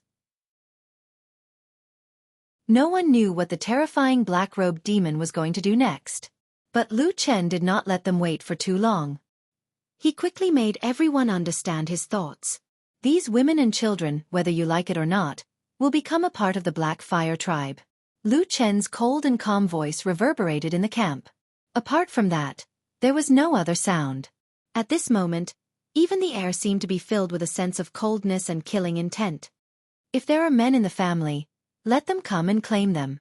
If no one wants to claim them, then directly distribute them to the Black Fire warriors today. Let them go back and serve the Black Fire warriors and give birth to their children. As soon as these words came out, the faces of the Divine Wood tribe on both sides changed, while the warriors of the Black Fire tribe were overjoyed. Many of them laughed out loud. In the southern wilderness, due to the harsh living conditions, murder and looting were not uncommon. Women and children who had lost their protection were indeed often robbed. But it could be said that it was the first time in many years that Lu Chen planned to directly divide up such a large group of women after the war. While the Black Fire tribe warriors were excited, the Divine Wood tribe naturally looked as if they had lost their parents. Many women and children cried out. However, Lu Chen did not care about this. It seemed that his heart was much colder and harder than these barbaric barbarians. Then, Lu Chen directly pointed to the Divine Wood tribe's patriarch who was lying on the ground. His face was covered in blood. He said, "You are the patriarch. Come and identify them first." The Divine Wood patriarch's body swayed, and he looked like he was about to start cursing again. Lu Chen said coldly, "If you don't come over to claim them, you'll be given to my warriors as slaves." The Divine Wood tribe's patriarch gnashed his teeth, but in the end, he had no choice but to climb up. Then, under the sorrowful and indignant gazes of everyone, he staggered to the front of the group of women and children and began to claim his own women and children. In this wasteland, the primitive barbarians respected strength, and it was extremely common for men to be superior to women. As the patriarch of the tribe, the Divine Wood tribe's patriarch had actually pointed out 7 women and 2 children. Clearly, he had lived a very comfortable life in the past. The Black Fire tribe's barbarian warriors who were watching with great interest seemed to be filled with jealousy and hatred. A few of them even began to curse, clearly feeling very unbalanced. The Divine Wood Tribe's patriarch knew that the situation was not in his favor, so he did not care. He lowered his head and planned to lead his people back.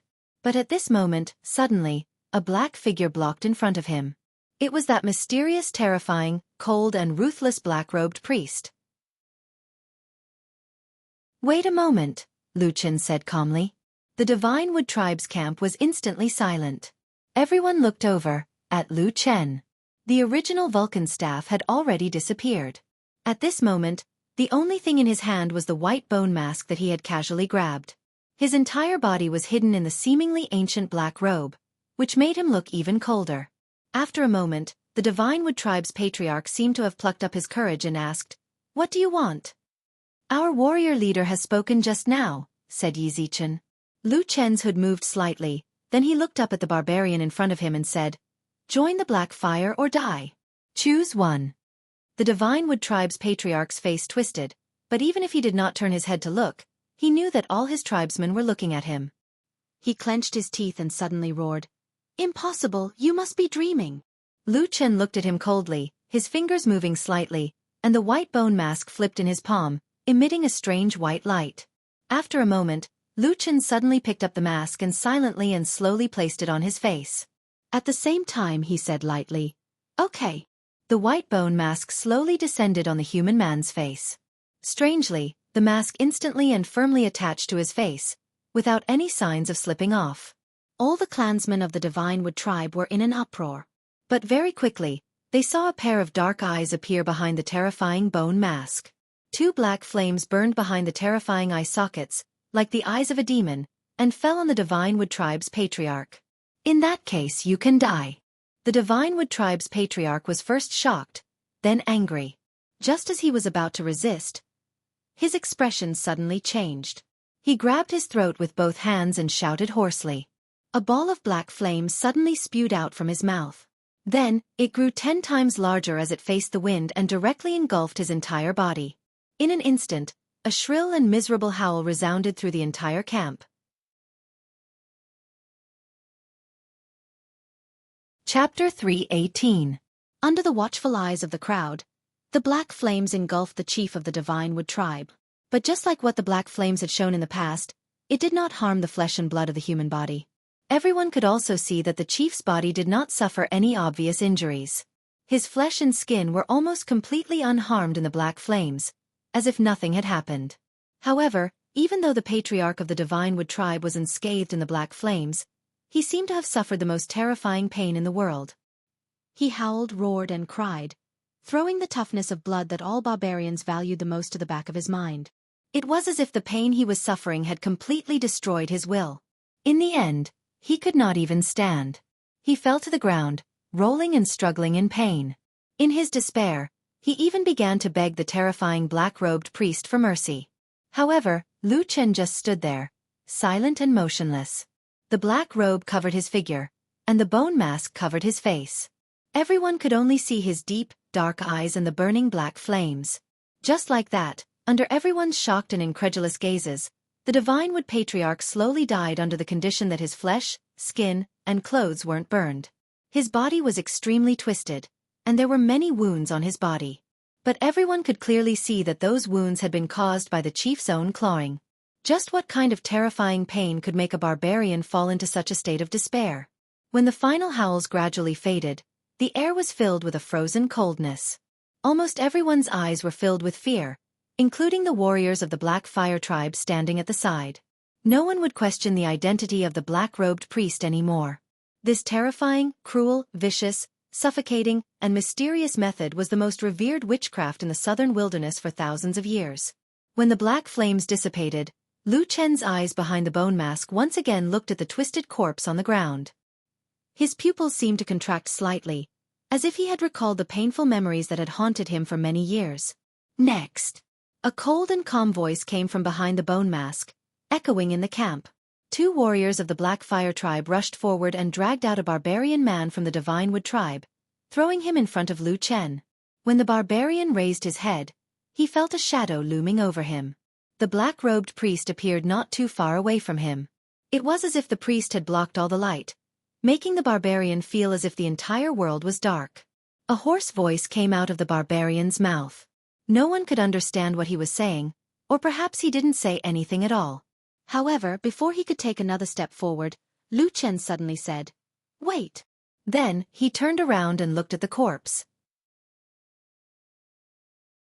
He pointed at the woman and child that had been claimed by the dead chief of the Divinewood tribe and said coldly, "Take these people to the side and distribute them to the warriors of the tribe when we get back."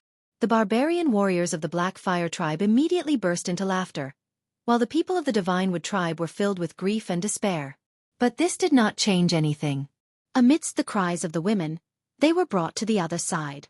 Then, Lu Chen turned around and looked at the barbarian and said, "It's your turn. Go and identify them." The barbarian's body trembled, as if he could no longer move. Lu Chen said indifferently, "If you recognize them, there's still hope to save them. If you don't, they will definitely be taken away." The barbarian's face was ashen, as if he had lost all his life. But in the end, he still went to the group of women and claimed a woman and a child that was still in swaddling clothes. The child seemed to have been born not long ago. It was a small ball wrapped in a piece of animal skin.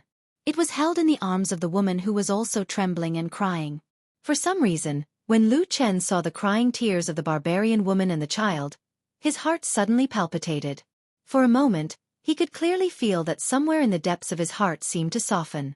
After a moment, he turned around and looked at the barbarian man. "It's your turn to choose. There are two paths. Which one will you choose?" The man's gaze stayed on his wife and child. His face was full of pain and struggle. Anyone could see the hesitation on his face, but he did not really give up. Instead, a trace of determination gradually appeared on his face, as if he was about to make a decision. But at this time, Lu Chen suddenly said, "You should know that no matter what, after today, there will no longer be a Divinewood tribe in this world." The barbarian man's body trembled, and the other Divinewood tribe members in the distance were also in an uproar. Lu Chen did not care about this at all. He just said indifferently, "Those who are willing to surrender, swear to join the Black Fire tribe and protect your family and children. Those who are not willing to surrender, I will kill them." Without the Divinewood tribe, why do you still worship the gods and ancestors? Or are you willing to watch your wife give birth to someone else's child and become a slave for your own child? As he said this, he pointed at the relatives and children of the Divinewood tribe's chief. The barbarian man's expression was extremely ugly. The determination on his face disappeared, and his expression changed rapidly. He looked as if he was about to collapse. Suddenly, as if in despair, he roared and shouted at Lu Chen, "Even if I surrender, how can you guarantee that the people of the Black Fire tribe won't come to steal my women?" Lu Chen took a step forward and pointed to the sky without hesitation. He said in a clear voice, "I swear to the fire god worshipped by the Black Fire tribe and to the ancestors that as long as you swear to be loyal to me and join the Black Fire tribe, I will treat you equally. If there is any conflict, I will deal with it fairly. If not, let the heavens send down divine punishment and destroy the Black Fire tribe." This oath was said resolutely and without hesitation. The content of this oath was the most important among the barbarian tribes of the wilderness. It could be said to be impeccable. With Lu Chen's words, the expressions of many people of the Divinewood tribe changed subtly. But on the other side, on the side of the warriors of the Black Fire tribe, Hua Yan's facial muscles twitched slightly. He stared at the black-robed priest and seemed to grit his teeth. Struggle and hesitation were rare emotions for a barbarian, especially when it involved such a major matter that could overturn the previous half of their lives. Most people would be at a loss. But on this day, when the barbarian man was the first to cry and say that he was willing to surrender to his wife and children, full of shame and despair, the whole camp of the Divinewood tribe was filled with a cold and dead atmosphere. Even the warriors of the Black Fire tribe had a very ugly expression on their faces. In this wasteland, no one had ever heard of anyone forcing a barbarian to betray his ancestors and beliefs. That kind of pain and despair could be felt by every barbarian, whether it was the barbarians from the Divinewood tribe or the barbarians from the Black Fire tribe. Their gazes were either filled with hatred, fear, or reverence as they stared at the black-robed priest. The white bone mask made the man look so terrifying and strange. What happened next became numb and cruel. They had to choose between two paths. There was no other possibility, and the price was the barbarians' lives and the fate of their families. The southern wilderness had been a harsh place for survival for a long time. But on this day, the barbarians in the camp, whether they were from the Divine Wood tribe or the Black Fire tribe, seemed to have come to a new understanding of this fact. Some people surrendered in despair for their own lives and the fate of their families. They abandoned their ancestors, turned their backs on their gods, and swore an oath to join the Black Fire tribe. There were also some Divine Wood barbarians who were unyielding and would rather die than surrender. What awaited them was the purgatory of the Black Fire tribe, and the scene of their women and children being carved up as slaves in front of everyone. Scene after scene, cold, cruel and suffocating, played out until the end. In the evening of that day, the warriors of the Black Fire tribe left with a large group of people and set foot on the road back to the city. Many people in the crowd carried big and small bags on their backs, their faces filled with sorrow and pain. Behind them, a fire slowly rose to the sky. The once prosperous Divine Wood tribe camp was engulfed in flames, and the name of the Divine Wood tribe, after this night, forever disappeared in the night of the southern wilderness. In front of the night, there were stars, dark clouds, and even more, deep and boundless darkness, shrouding the vast land of the wilderness.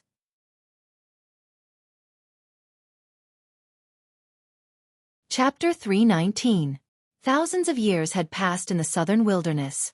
Countless tribes rose and fell, and countless people lived and died. The only thing that never changed was the desolate land and the endless wind and sand.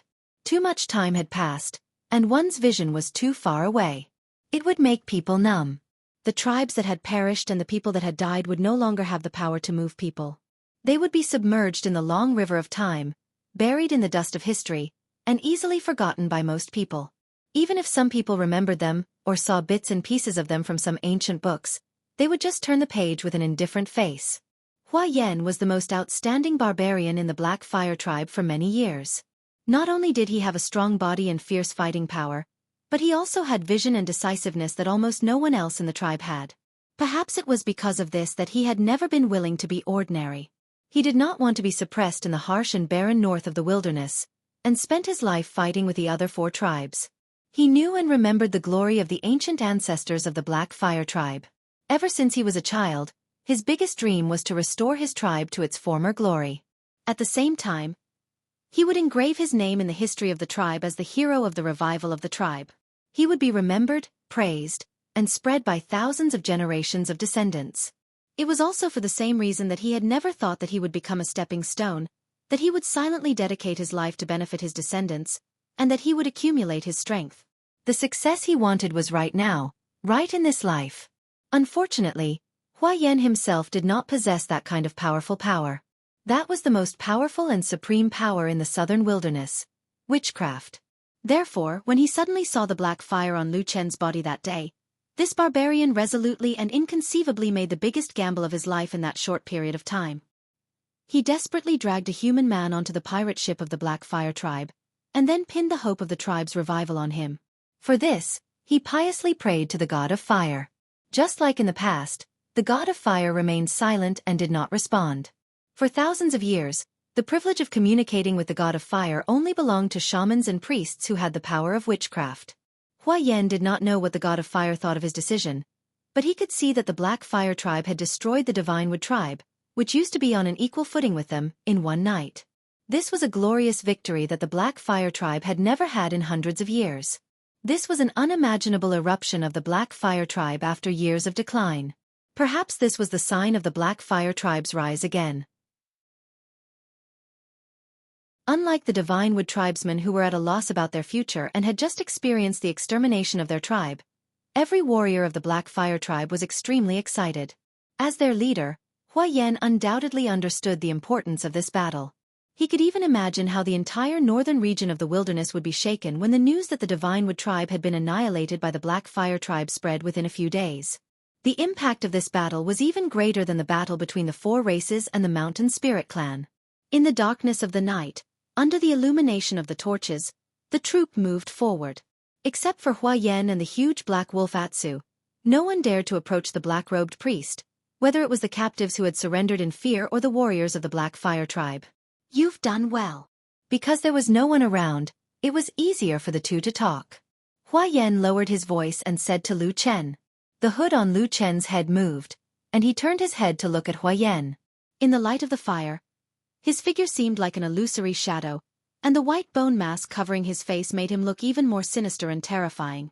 Hua Yan frowned and said, I don't like you wearing this mask. It's not something of our tribe.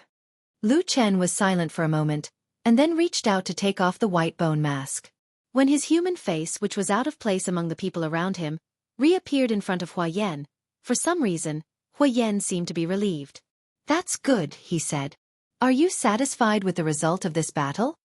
Lu Chen asked him. Hua Yan smiled and nodded, saying, I can't think of a better result.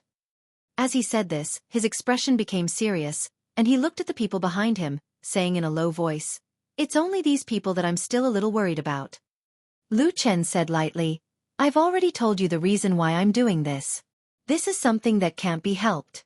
Your tribe has been in decline for too long, and your strength is too weak. If you want to compete with the large tribes in the south, you can only take an unconventional approach if you want to see results in a short period of time. Hua Yan was silent, but there was still a trace of worry on his face. He said, Are you really confident? Lu Chen looked at the darkness in front of him, and after a while he said, We'll subdue as many as we can. As for those that we can't subdue, or those that refuse to sincerely submit, I'll let you handle them. Hua Yan nodded, his face cold, and with a trace of murderous intent, he didn't say anything else. As a barbarian and the leader of the tribe, he was used to seeing blood, killing, and death. He naturally wouldn't be soft-hearted. That's right, how did you summon that shadow demon? After a while, Hua Yan asked Lu Chen again, a trace of surprise and faint excitement on his face. I've heard of this thing when I was young. It's one of the most powerful monsters. Lu Chen hesitated for a while, then said, It's the Fire God Staff's credit. Fire God Staff? Hua Yan didn't understand, and asked, What about the Fire God Staff? Lu Chen said, After it returned to its original state in the Fire God altar, you might not have felt it, but I could feel that after the Fire God Staff merged into one, its spiritual power greatly increased, and it also has an unimaginable power.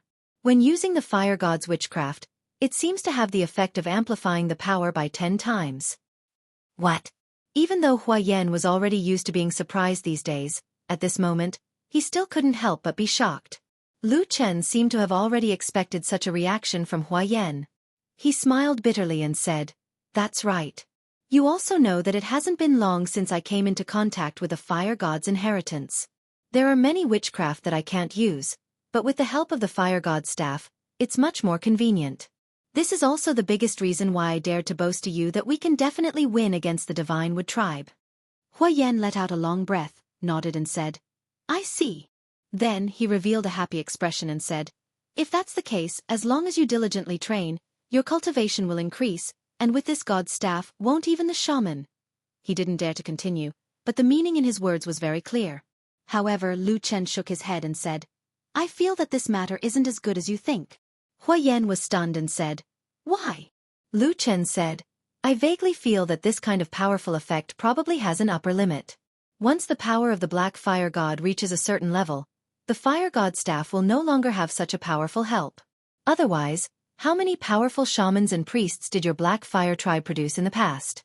With just this Fire God Staff, you would be able to flatten the southern wilderness and unify all the races in the north. Hua Yan slowly nodded, looking a little disappointed, but he still smiled and said, You are right.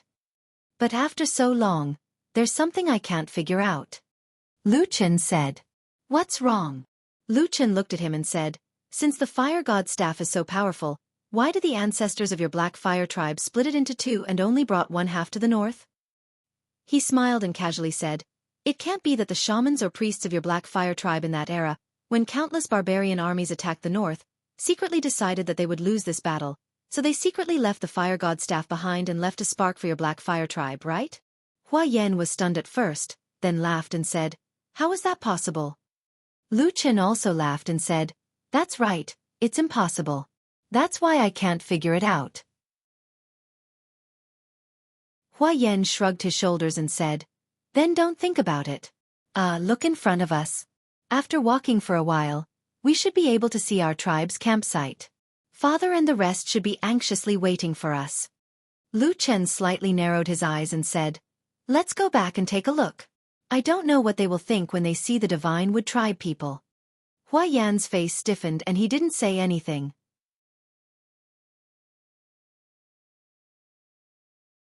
Chapter 320. When Hua Yan returned to the Black Fire Tribe's camp with this unprecedented victory, the anxious tribesmen who had been waiting for a long time immediately cheered. The entire Black Fire Tribe seemed to be boiling with excitement. After returning to the camp from the secret cave in the oasis, they were most worried about their loved ones who had left for the war. Even if the barbarians were savage, fierce and wild, they still had kinship and humanity. For example, among the Divine Wood Tribe's people who had surrendered, there were many barbarian warriors who would rather die than surrender. However, under the premise of the tribe's destruction, and when Lu Chen coldly threatened them with the fate of their families, they finally surrendered. Of course, it was also possible that some of them already had the desire to live in their hearts, but they had no excuse in front of the gods and ancestors. Lu Chen just happened to present this almost perfect excuse in front of them, allowing them to live with some humiliation but peace of mind. As for the truth of the matter, no one knew what everyone was thinking. Only they themselves would know. The news of the Black Fire Tribe's warriors annihilating the Divine Wood Tribe in one fell swoop spread throughout the Black Fire Tribe's camp. Great joy immediately enveloped the entire tribe. However, when people saw the Divine Wood Tribe's captives following behind the Black Fire Tribe's warriors, they were all taken aback. When they heard that under the leadership of the black-robed priest, these Divine Wood Tribe barbarians were about to become a part of the Black Fire Tribe, the entire camp suddenly burst into an uproar. The Divine Wood Tribe, which had been exterminated, was naturally uncomfortable with swallowing so many people from other tribes at once. However, for the Black Fire Tribe, which was the victor, it was an unprecedented event. For many years, the barbarians of the southern wilderness had already become familiar with and accustomed to the original rules. In their minds, worshipping the gods and revering their ancestors was a matter of course. No one would ever think of betraying these rules and joining another tribe. Of course, those who had such thoughts now seemed to have not encountered the desperate situation that the Divine Wood Tribe had encountered. But no matter what, most of the Black Fire Tribe's barbarians couldn't accept this. However, no one in the camp dared to rebuke them. The reason was very simple. Apart from the mysterious and terrifying black-robed priest, the leader of this operation was the extremely prestigious warrior chief, Hua Yan. Moreover, many of the Black Fire barbarians quickly discovered that the strongest and most elite warriors who had followed Hua Yan on this expedition, the barbarians who could be said to be the foundation of the Black Fire Tribe's military strength, did not seem to have any objections. Not only that, when that strange atmosphere spread, almost all the Black Fire warriors stood behind Hua Yan and the black-robed priest, intentionally or unintentionally. That's right, apart from Hua Yan, there was also the black-robed priest.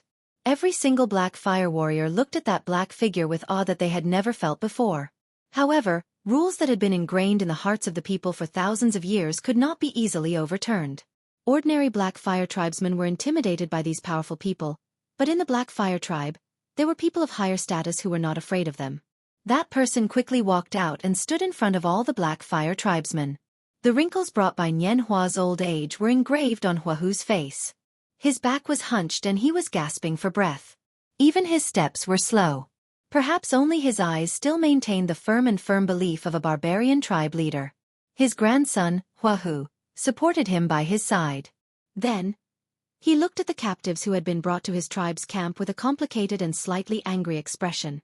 In the end, he turned all his disgust into hatred and glared at the person standing beside his father.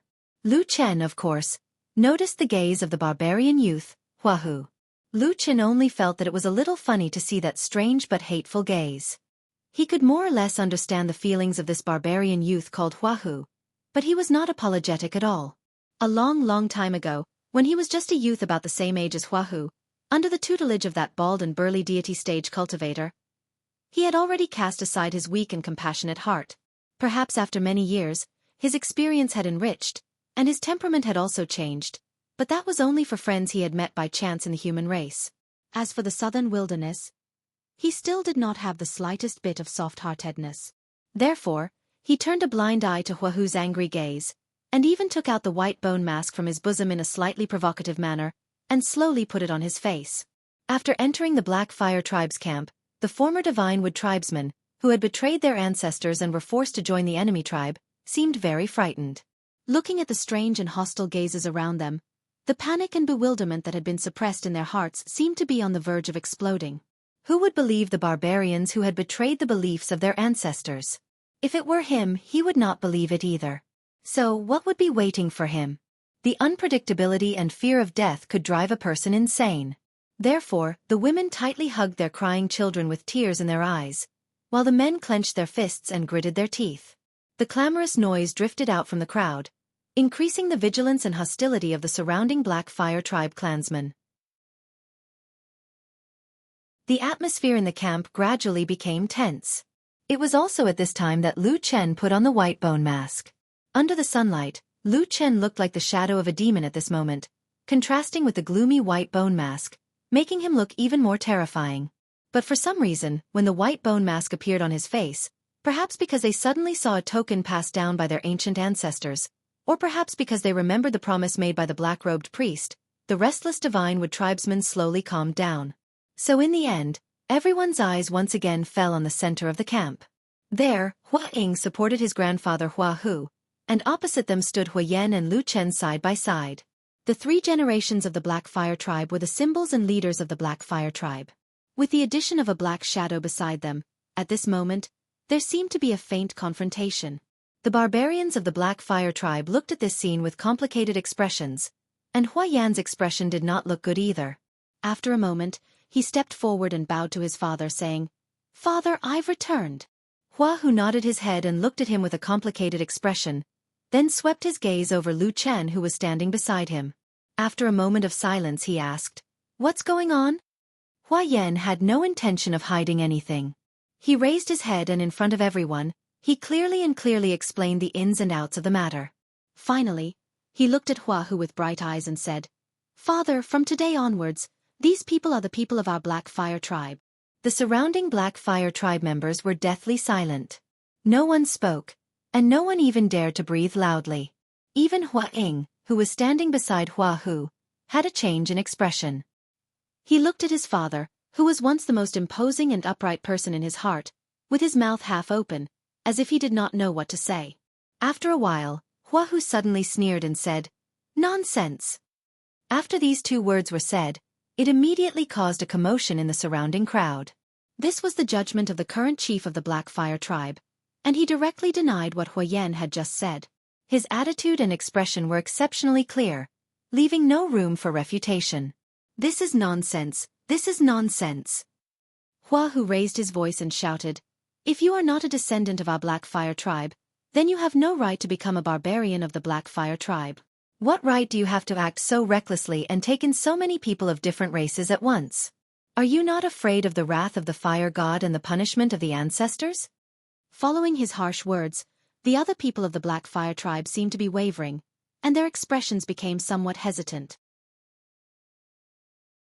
The Divinewood tribe members were once again frightened and panicked, and the scene immediately became somewhat chaotic.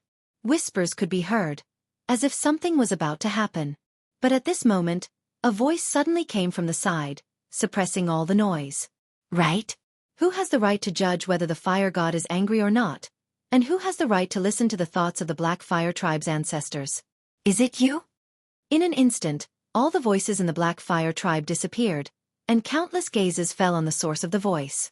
They saw the black-robed priest wearing a white bone mask take a step forward, staring at the old chief and lightly say, "If I remember correctly, the only ones who have the right to judge these matters should be the chief priests of our tribe."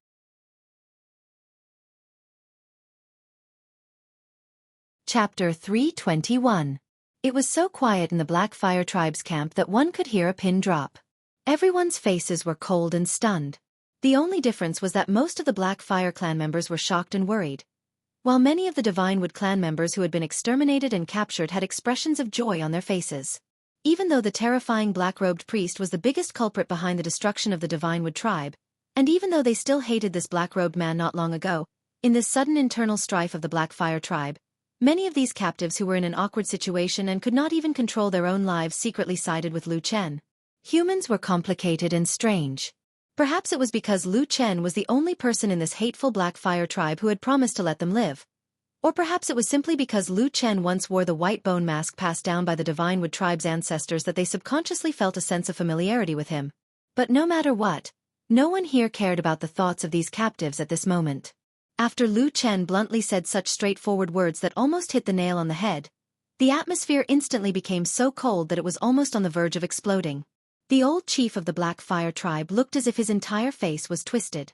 Perhaps for many years, no one had dared to speak to him like this, and no one had dared to challenge his authority in such a straightforward manner. Even Huayan, who was the successor of the next generation that he had groomed, had always treated him with great respect even when he had some disagreements with him. He had never been so bold before. However, all of this wasn't important at all.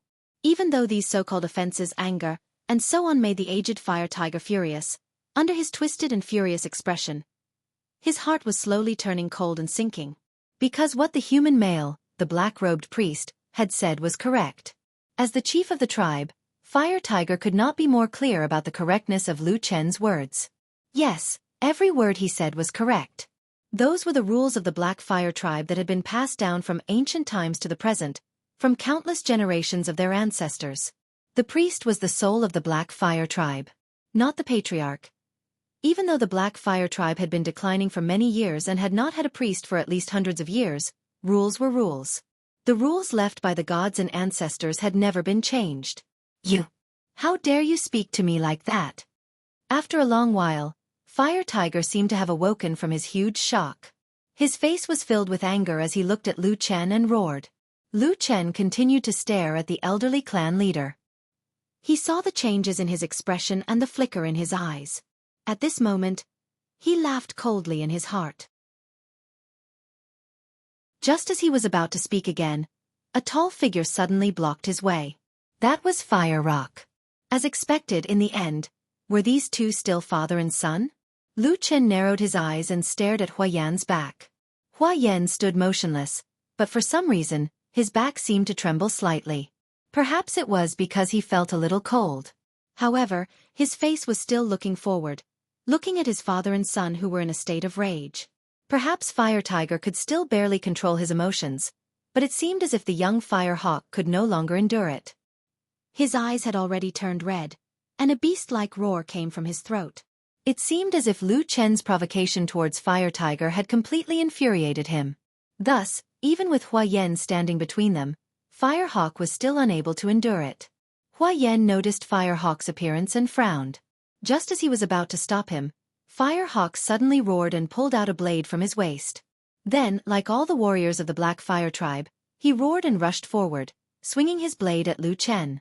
At the same time he shouted, "Bold bastard, how dare you speak to your grandfather like that? I'll cut you to death." The blade cut through the sky, bringing with it a trace of coldness. The entire situation seemed to be about to escalate at this moment. Lu Chen sneered, the Black Fire tribesmen were shocked, and Fire Tiger reached out to pull him back but was unable to. All the warriors of the Black Fire tribe, without exception, stood in place without moving. No one stopped Fire Hawk, but no one rushed out to help him either. For a moment, Fire Tiger seemed to have sensed something. His gaze swept across the surroundings, and his expression became more and more unsightly. Huayan snorted coldly and frowned. His body moved slightly, looking like he wanted to go forward and stop his son. However, at this moment, everyone in the camp suddenly heard the shrill howl of a wolf. A black shadow suddenly scuttled out from Lu Chen's side like a bolt of lightning, instantly pouncing on the Fire Hawk who had just drawn his blade and charged over with lightning speed, instantly pinning him to the ground. That was Black Wolf Atsu. The huge wolf body seemed to directly crush the youth's resistance, and Atsu easily pushed him to the ground. Then, with a roar, it opened its bloody mouth with sharp fangs and directly bit down on Fire Hawk's throat. Everyone's expression changed. No matter what, Fire Hawk was still the grandson of Chief Hua Hu and the only son of the next chief, Huayan. For a moment, only a series of whooshing sounds could be heard. Finally, 7 or 8 figures rushed out and pounced on Atsu. But it looked like it was too late. In the blink of an eye, those huge fangs had already bitten Fire Hawk's neck. At this moment, Huayan suddenly turned around and shouted at Lu Chen, "Stop! Stop!" Almost at the same time, Lu Chen also shouted to stop Atsu. Atsu's movement stopped at this critical moment, but its sharp fangs did not leave Fire Hawk, whose face had already turned as pale as paper. It pounced on Fire Hawk's body, and then glanced at Lu Chen from the corner of its eye. Lu Chen ignored it. He did not speak, nor did he make any movements. He only looked indifferently at the burly barbarian in front of him. After a moment he said, "What do you want to do?" Huayan gritted his teeth. After a moment he said in a low voice, word by word, "He is my son." Lu Chen did not speak, and only quietly looked at him. Huayan's gaze also met his without flinching. Just like this, after an unknown amount of time, Lu Chen slowly nodded, then took a step forward and walked past Huayan. When he reached Huayan's side, he waved his hand. Atsu growled and finally let go of the barbarian youth. It trotted all the way back to Huayan's side. At the same time, Lu Chen used a voice that only Huayan could hear and said, "He is your son, but he just attacked a tribal priest.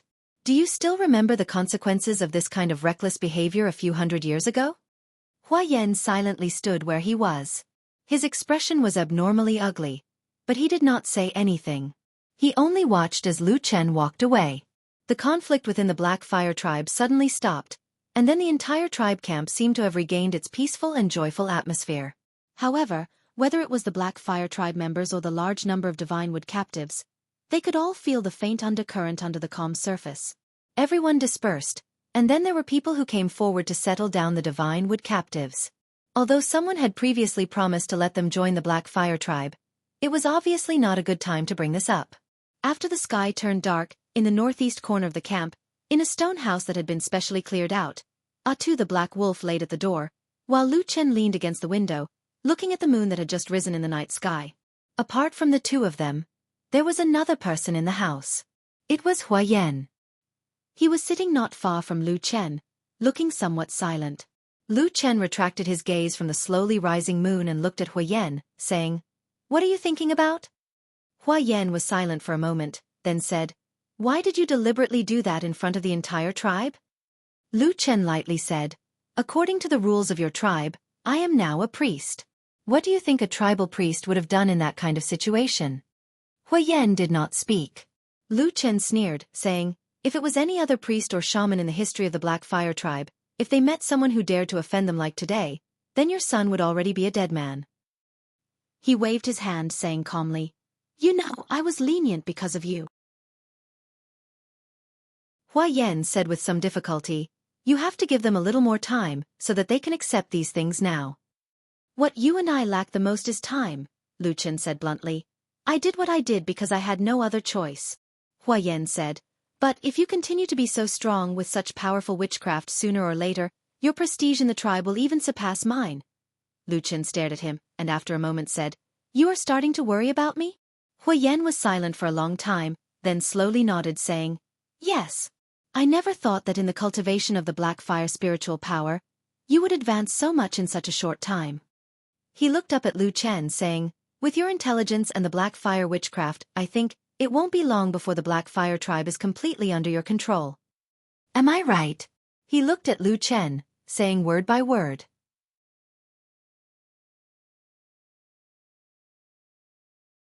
Chapter 322. The room was very quiet. Neither Lu Chen nor Huayan spoke for a long time. Atsu's huge body completely blocked the door. It didn't look like a monster, but more like an overfed dog. It glanced at the people in the room tiredly and yawned. It seemed to be bored and slowly narrowed its eyes. "Do you know what you're saying?" Lu Chen looked at Huayan and said calmly, "You're actually worried that a human will steal the entire Black Fire tribe?" Huayan shook his head and said, "You're not a normal human. You're now the messenger of the fire god, the priest of our Black Fire tribe.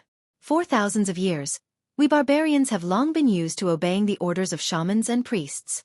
As long as you truly gain the respect of the entire tribe, then they will definitely listen to your orders, and from then on, obtain supreme power." "Then what do I want this power for?" Lu Chen suddenly interrupted him and asked Huayan. Huayan was silent. Lu Chen laughed coldly and said, "Don't forget, from beginning to end, it was you who dragged me into this. I have no interest in your barbarian games or things like reviving glory. How about this? If you're really worried, then tell me how to return to the north. I'll immediately leave this place and let your Black Fire tribe sleep peacefully. How about that?" Huayan thought for a while, then looked very seriously at Lu Chen and said, "You can't leave. Lu Chen rolled his eyes and said unhappily, "If I didn't know that you're a fanatic believer of the fire god, then no matter how I force you, it'll be useless. Otherwise, I would really want to cast a black fire curse on you and let you have a taste of that." Although Hua Yan was brave, he couldn't help but frown when he heard those words. He looked at Lu Chen with a complicated expression and said after a moment of hesitation, "Speaking of which, didn't you make a promise to the Divine Wood tribe that you would personally guarantee their fate? Why do you want to leave this place so soon? Have you ever thought that after you leave, won't they all fall into a miserable fate after being abandoned by you? In this way, isn't it breaking your oath? What's there to be afraid of? When I swore that day, I only talked about the Black Fire tribe, not myself," Lu Chen replied calmly. Hua Yan was momentarily speechless. After which, he looked at Lu Chen's expression and bitterly laughed for a moment. However, he shook his head and said, "Forget it, let's not talk about this. There's something I need to discuss with you." Lu Chen said, "What is it? Speak." Hua Yan said, "You are now an official priest of our Black Fire tribe." Please don't say that." Lu Chen waved his hand and said, "Your father, the current chief of the Black Fire tribe, hasn't acknowledged me yet. My position isn't stable. Who knows, I might be removed in 2 or 3 days." Hua Yan sighed and said, "My father still can't understand our thoughts and methods for now. But don't worry, as long as I'm here, he will always stand on your side. Moreover, I don't believe that you can't see that after the battle at the Divine Wood camp, the strongest and most elite warriors of our tribe have already accepted you. They are especially respectful towards you." Lu Chen laughed and said, "That's because they received more women and servants after the battle, right? That's also because your witchcraft is so powerful. We, the barbarians of the southern wilderness, are born to respect the strong." Lu Chen smiled and didn't say anything. Hua Yan continued, "As for my father, you don't have to worry about him. I will often go over to discuss these matters with him. No matter what, it is the will of the fire god to cooperate with you. I have no doubt about this. No matter what, I will carry this matter to the end." Lu Chen looked deeply at him. A strange light seemed to flash in the depths of his eyes. Hua Yan paused for a moment, then said to Lu Chen, "Let's not talk about these troublesome matters first. But I have discovered that you seem to be missing one person." Lu Chen was startled and said, "Missing who?" Hua Yan said, "Missing someone to serve you. You are now a priest of the tribe. Your identity and status are different from others. You should find someone to help you with the daily chores of cleaning the house and preparing meals." No need, it's too troublesome." Lu Chen immediately shook his head and wanted to decline. But Hua Yan's expression was resolute. He stood up and walked out. At the same time he said, "Leave this matter to me. I will help you find a satisfactory and hard-working person. You don't have to worry about this." How could Lu Chen not care? He spent his days alone with the Atsu. He wasn't afraid of any secret matters being leaked. If there was suddenly a barbarian by his side, wouldn't his hands and feet be tied? But Hua Yan seemed to be an impatient person. After saying those words, he strode out of the house. In the blink of an eye, he disappeared. Lu Chen chased to the door. When he looked outside, he could no longer see Hua Yan's back. Lu Chen looked up at the sky. After a moment, he spat out a mouthful of impure air. He smiled bitterly and said, "Forget it, let's leave it be." Hua Yan fulfilled his promise the next morning. He brought the person he wanted to the door of the stone house that Lu Chen lived in. Last night, the mysterious and terrifying black-robed priest didn't seem to do anything strange. He just sat quietly under the wall of the house. His big black wolf was still loyally lying on the ground in front of the door, watching the people coming and going in the camp. For thousands of years, Lu Chen was the first human to come to the southern wilderness. So Hua Yan certainly couldn't find another human to serve him. So the person that Hua Yan brought over this morning was a barbarian. It was a female barbarian. She looked to be about 18 or 19 years old. She was still very young, but her expression seemed to be full of grief. When she looked at Lu Chen, her gaze seemed to be very complicated. It seemed that she was thinking about how to avenge the deaths of her clansmen. How to secretly get rid of this incomparably cruel black-robed priest. Lu Chen stared at the woman for a while.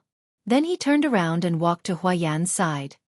He glared at him and sneered, Are you afraid that I won't die fast enough? Hua Yan heard this and said, How could there be such a thing? Lu Chen pointed at the young body that was kneeling on the ground and sneered, This woman is clearly a young woman that no one in the Divine Wood tribe has claimed. Why did you send her to me? What do you want? Let her serve you. Hua Yan laughed loudly. Then he waved his hand and turned around to leave. Lu Chen was somewhat helpless. He was about to say something when he turned around and looked at the young barbarian.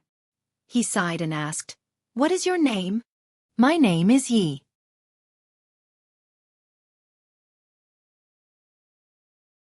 Chapter 323. Yezi was a barbarian girl.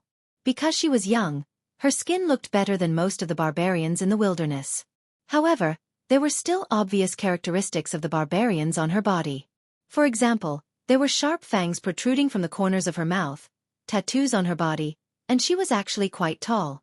When Lu Chen called her up, he found that this barbarian girl was almost as tall as him. In fact, from the aesthetic point of view of the human race, most people would not be able to accept barbarian women. However, it was probably because of her young age. In general, this woman named Yezi seemed to be more pleasing to the eye than the ferocious barbarians outside. Compared to those barbarians who like to have their faces covered with twisted patterns and talisman tattoos, Ye's exposed skin only had 2 tattoos on her upper left arm and right thigh. This was also the reason why she looked more delicate. However, having been in the Black Fire tribe for so long, Lu Chen roughly knew some of the barbarians' customs. It was not that Yezi did not want to have those colorful tattoos on her face, but because those tattoos on the face often meant boasting, meritorious deeds, achievements, or other qualifications. It was not something that could be casually tattooed on. It was probably because this barbarian girl was too young and not qualified enough. While Lu Chen was sizing up the barbarian girl, Yezi was also secretly looking at him. The women of the tribe were still more gentle than the aggressive male warriors. In her eyes, there was a bit of awe and curiosity, but it seemed to be mixed with a bit of resentment. Lu Chen quickly noticed this. He did not have any intention of guessing, but directly asked Yezi about her origin and identity. Yezi lowered her head and said, Just as Lu Chen had guessed, Yezi was a member of the Divine Wood tribe who had surrendered after their tribe was exterminated. Would he let a woman who had a grudge against him, and who might even have relatives who died in the war started by Lu Chen by his side? Hua Yan's burly and brave figure flashed in front of Lu Chen's eyes. He thought to himself, What is this guy, whose mind is far more detailed and profound than the other barbarians, thinking? Did he have some ulterior motive, or was it simply because it was convenient? Currently, the atmosphere within the Black Fire tribe was rather delicate. Patriarch Huahu was clearly dissatisfied with Hua Yan and Lu Chen's actions. Despite Huahu's advanced age, many of the tribe's warriors stood on the side of Hua Yan and Lu Chen. However, he had been the chief of the tribe for many years after all. He was a person of virtue and prestige, and no one could ignore him. Not to mention that Huahu was Hua Yan's father after all. They were related by blood, so ordinary people could not do anything to him. Even in the barbarian tribes, which were known for their ferocity and savagery, it was not popular for the sons to go against their elders, or for the sons to fall out with their fathers and even fight with them. Under such circumstances, it might not be convenient for Hua Yan to directly call for a tribesman from the Black Fire tribe to serve Lu Chen. Instead, he would not need to be courteous with the Divine Tree captives, and would be able to account to the Black Fire tribe. As for what Lu Chen had said before about giving these people equal treatment, let's just wait and see. Probably not many people would take it seriously. Lu Chen pondered in silence, while Yi just stood there. She did not dare to move until she received the orders of this mysterious and terrifying priest. Just like that, after an unknown period of time, Lu Chen suddenly withdrew his gaze and looked at her again. "Come here," he said calmly, but his tone seemed to have an unquestionable aura. Yi lowered her head and responded, slowly walking in front of him. Like most of the barbarians, Ye's clothes were mainly animal skins, supplemented by small stones of various shapes and colors, animal teeth, and small bones as ornaments. The harsh sandstorm on the wilderness did not seem to have damaged the beauty and youth of this barbarian girl. The exposed skin on her arms and thighs was still fair. But not far in front of her, the man stood in front of her like a mass of darkness. One black and one white, the shadow and the light, juxtaposed in such a somewhat dazzling way in the stone house. But at least at this moment, Ye's whiteness looked particularly small and fragile. In front of the threatening dark aura, or because of the awe she had for the shaman and the priest since she was a child, even if she still held a trace of resentment in her heart, Yi could not help but kneel down. She was just an ordinary barbarian girl. She did not have the powerful force of the barbarian warriors. She was weak and ordinary. Not to mention that even the barbarian warriors, who were known for their ferocity and toughness, were in awe of this shadow-like man. After a moment, Yi suddenly felt a chill on the top of her head. It was a hand that was gently placed on the top of her head. Why was the palm so cold, almost not like the flesh and blood of a human? At that moment, Yi even trembled for no reason. She closed her eyes and was very afraid. She even felt that it was not a hand that was pressing on her head, but a piece of gloomy white bone. "Do you hate me in your heart?" That calm, seemingly emotionless voice sounded in Ye's ears. Yi was stunned for a moment, and then immediately shook her head desperately. She was afraid that if she moved a little slower, this terrible and evil priest might make her suffer the most terrible punishment in the legends. Lu Chen looked at the terrified barbarian girl and wanted to say something, but after a moment, he secretly sighed in his heart. He thought to himself, "What's going on? Didn't he say that he was indifferent to these barbarians and had no interest in them? Why did he suddenly feel that his heart had softened?" He withdrew his hand, turned around, and walked back to his original place and sat down. After a moment, she heard him say, "This time, you probably know the people of the Divinewood clan who came with you, right?" Yi breathed a sigh of relief after his hand left her head, but after hearing this, she became a little nervous. At the same time, she had a faint feeling that the fate of her clan was about to be decided. She hesitated for a moment and then said carefully, "I know them all, Lord Priest. What do you want to do?" Lu Chen raised his head slightly and looked at her. Yi was shocked and quickly prostrated on the ground saying, "Lord Priest, don't be angry. I just want to help you. Now, I have been sent to serve you. No matter what, you can ask me to do it, and I will do my best to do it." Roar! Lu Chen did not make any response, but at this moment, a low roar suddenly came from behind Yi. A huge shadow suddenly appeared and covered her, with a strong murderous aura. Leaf screamed and turned her head. What she saw was a bloody mouth, and then a huge ferocious wolf head. The sharp fangs were about to pierce her face, and a pair of big eyes like copper bells were staring at her fiercely. It seemed that the next moment, it would pounce on her and swallow her in one bite. Ye's body went limp, and she almost fainted. Her body could not help but curl back desperately. After a while, she reacted. Wasn't this the huge black wolf that had been following the mysterious priest? Before, it was already very frightening, but now that it was so close to the giant wolf, its ferocious and terrifying aura was even more frightening. He had no doubt that this demon wolf must have killed countless people and eaten countless flesh and blood. Could it be that the purpose of me being placed next to this priest was to become the wolf's food? There was no trace of blood on the barbarian girl's face, and she looked like she was about to be scared to death. At this moment, Lu Chen frowned and said, "Enough, Atsu, you're too free, aren't you?" The huge black wolf that was baring its fangs and looking like the most terrifying monster in the world suddenly shrank back. Its original ferocious appearance disappeared in the blink of an eye, and then it returned to its lazy appearance. It grinned and called out, then slowly walked to Lu Chen's side and lay down. It opened its mouth and yawned, but it rested its head on Lu Chen's leg, and then narrowed its eyes again. Yi, who felt that she had escaped from death, slowly recovered after a long while. She gasped and once again knelt on the ground in front of Lu Chen with some difficulty. Lu Chen looked at her helplessly. After a moment of silence he said, "Are you all right?" Yi whispered in a trembling voice. I'm fine." Lu Chen sighed and said, "If you're tired, you can go back and have a rest for a while." Yi shook her head and said, "The leader who led me here just now said that I will be your servant from now on. From today on, I will eat, drink, and live here. I can't go anywhere." Lu Chen was speechless for a moment. After a moment he said, "Then do as you please." Yi bowed her head and agreed. After a while she looked around again, and then quietly got up and walked to the side to start cleaning up the house. Lu Chen didn't care about her. Anyway, there was nothing important in this house. After waiting for a while, he suddenly seemed to think of something, and then asked Yi casually, "By the way, among your people this time, How many warriors or adult men are there who can fight? Ye's body trembled, and her face suddenly turned pale. Lu Chen waited for a while, but found that he didn't get the answer he wanted. He frowned and looked at her.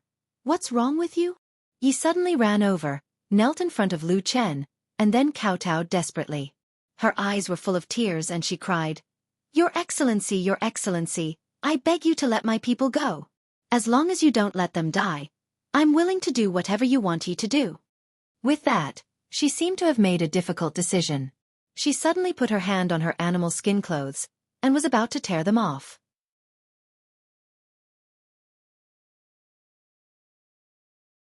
Chapter 324. With a crisp sound, Yezi exerted her strength and directly tore off more than half of her animal skin clothes. Lu Chen only felt a sudden flash of white light in front of his eyes. At that moment, even a calm and steady person like him was dumbfounded. He stared at Yezi with her mouth half open. For a moment, he was stunned and didn't know what to say or do. He just sat there motionlessly. Atsu, who was originally a little lazy beside Lu Chen, seemed to be shocked. With a quiver, he turned over and jumped up. He looked up at Yezi, who had suddenly revealed half of her body. He stared at her with a pair of dog eyes and didn't make a sound for a long time. The atmosphere in the stone house instantly fell into silence. Yezi closed her eyes tightly, her cheeks flushed. Her heart was shy and indignant, and there was also a kind of desperation, as if she was sacrificing herself for justice.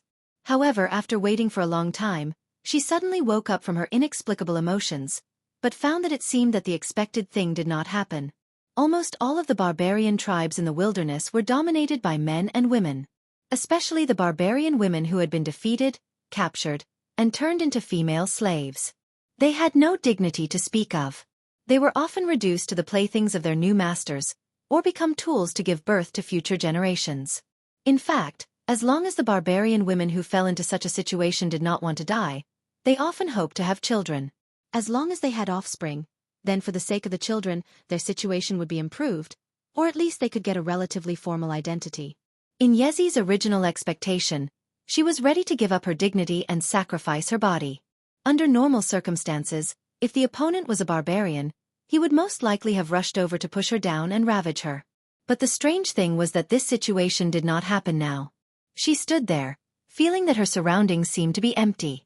No one was approaching, and there was no sound. There was only a trace of wind passing over her white skin, bringing a slight chill. Yezi opened her eyes and found that the black-robed priest in front of her had turned around. Instead, his huge black wolf pet was still staring at her. Its pair of fierce eyes were full of surprise and doubt. Sir, you didn't know what was wrong with this mysterious and terrifying black-robed priest. Why didn't he act like a normal barbarian man? Could it be that he was a great and terrifying priest who possessed the power of the legendary black fire witchcraft, so he was different from the other barbarians? But, as a man, his physiological structure should be the same and normal as the barbarians. Ye's imagination began to run wild. At the same time, he was a little shocked and afraid.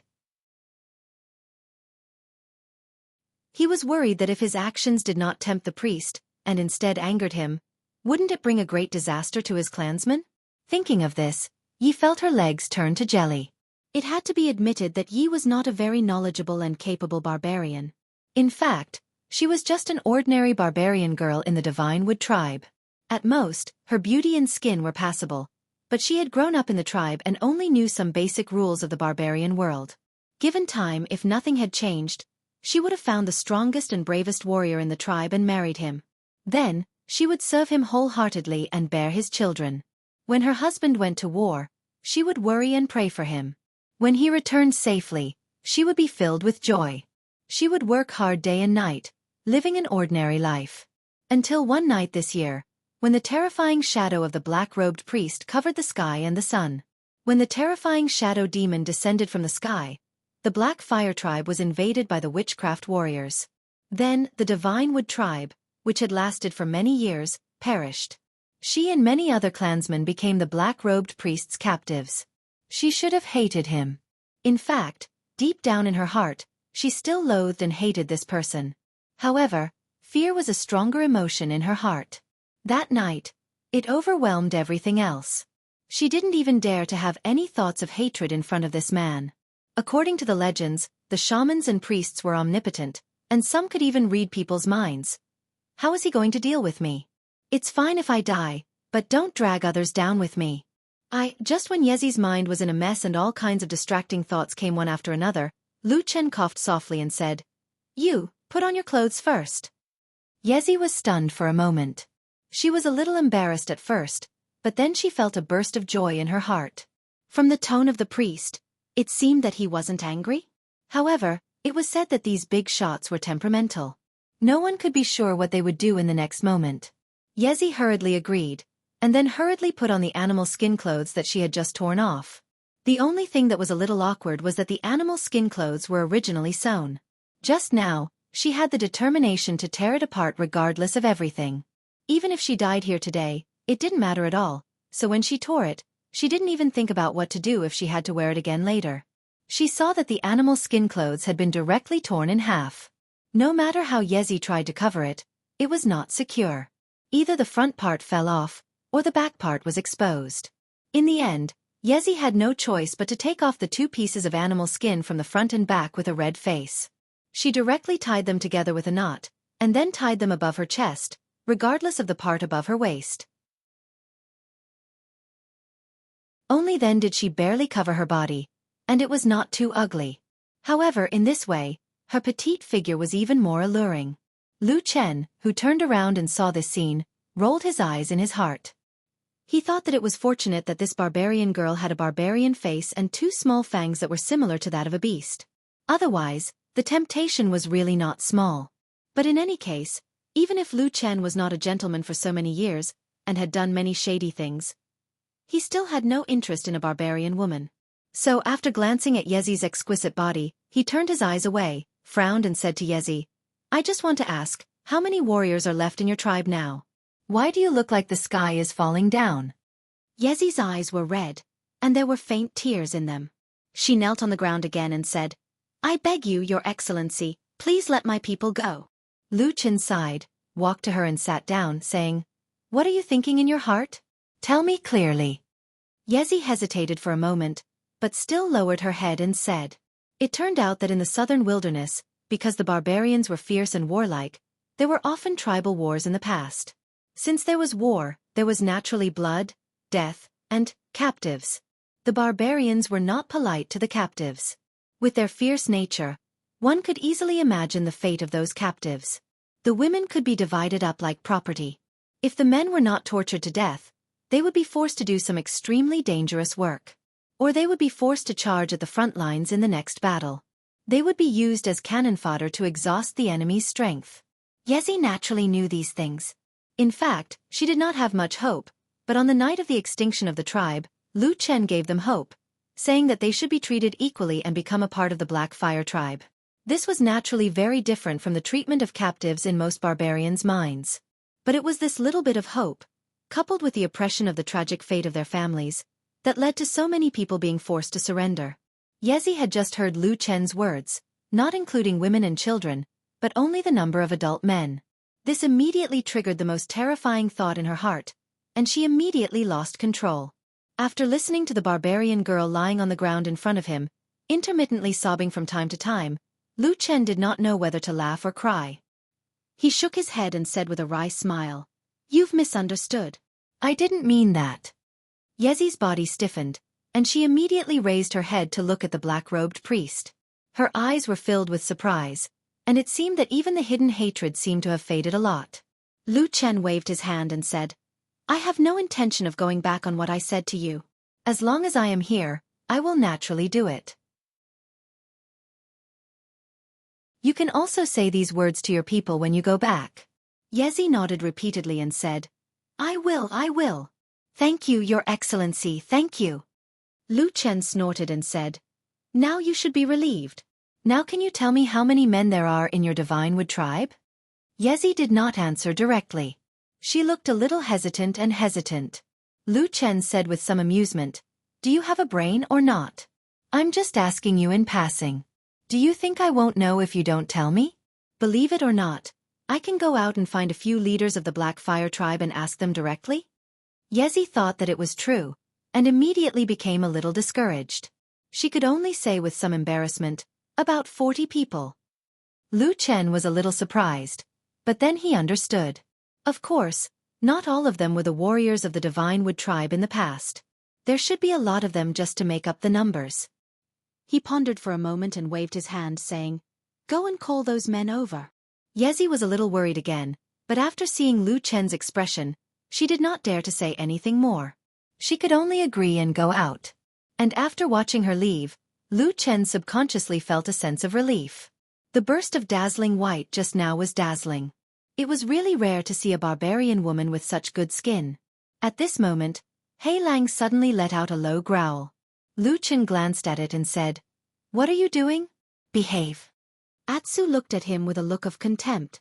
Lu Chen coughed dryly and turned around, saying, "I was stunned just now." "Stunned? Do you understand?" "I was stunned, so I didn't mean to stare." Roar. Lu Chen ignored it and walked slowly to the side. Then he muttered in a low voice, "I didn't expect it to be so big."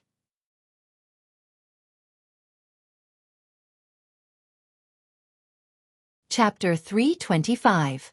When Yezi came out of the mysterious black-robed priest's house, she was seen by many people in the Black Fire Tribe's camp. Then, almost everyone saw her disheveled appearance. It couldn't be helped. When she went in, she was wearing a complete set of clothes from her neck to her waist, but when she came out, she could only barely cover her chest. Even if one were to say that nothing had happened, one would have to believe it. However, perhaps because of Lu Chen's recent reputation, and the fact that the barbarians generally revered the priest, no one really stepped forward or loudly discussed anything. Everyone just watched the barbarian girl walk away with complicated emotions, and then began to whisper to each other. Of course, Yezi could feel the strange gazes of the people around her. She blushed again and felt a little annoyed. But when she looked down at her torn clothes that could only be tied together, she could only walk away silently. These clothes were torn by him. If he had to blame someone, he really didn't know who to blame. Just like that, she walked quickly with her head down, and soon returned to the place where the Black Fire Tribe had settled the Divine Wood Tribe captives. After being exterminated, they became captives under someone else's roof, and even their survival depended on the mood of others. The Divine Wood Tribe members here were naturally very sensitive. The news that Hua Yan had come to pick Yezi and give her to Lu Chen as a maid had already spread throughout the Divine Wood Tribe. So when they saw Yezi suddenly return, a large group of people immediately surrounded her. Most of the people walking in front were women, and most of them were slightly older. There were 1 or 2 old men beside them, and it seemed that they had some experience or reputation among the Divine Wood Tribe members. These people obviously wanted to ask Yezi if there was any progress outside, and if the black-robed priest intended to keep his promise. But soon, everyone's eyes suddenly fell on Yezi. Looking at the girl who was still fully clothed when she left in the morning, and now revealing her fair waist and smooth and alluring shoulders, while her clothes only covered her chest, many people's gazes immediately changed. After a moment of silence, a group of women rushed forward and squeezed the other old men and men to the back, surrounding Yezi tightly in the middle. In an instant, countless questions rushed into Yezi's ears. "Yezi, what happened to you? Did that priest sleep with you? Poor child, that beast must be very fierce. Look, even his clothes have been torn in half. Does your body hurt? How pitiful. Come over here. Auntie will give you a hug." Yezi felt her head buzzing and almost dizzy, but she still heard some of the questions in the noise. She quickly replied, No, I'm fine. I really didn't. Sigh, such a good girl, she should have been married to our tribe's warriors and given birth to our children. Who would have thought that she would be defiled by the Black Fire Tribe's bastards? Before Yezi could finish her words, she was interrupted by a wave of comforting voices filled with sadness, pity, and heartache. The barbarian aunties around her kept comforting her, pushing her around and holding her in their arms, telling her not to be sad, not to be sad.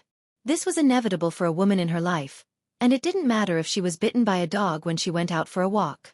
Moreover, now that the Sacred Wood Tribe had fallen into such a miserable state, they could only depend on the Black Fire Tribe. The black-robed priest's position in the Black Fire Tribe was not to be underestimated. Having a woman serve him was a good thing for everyone.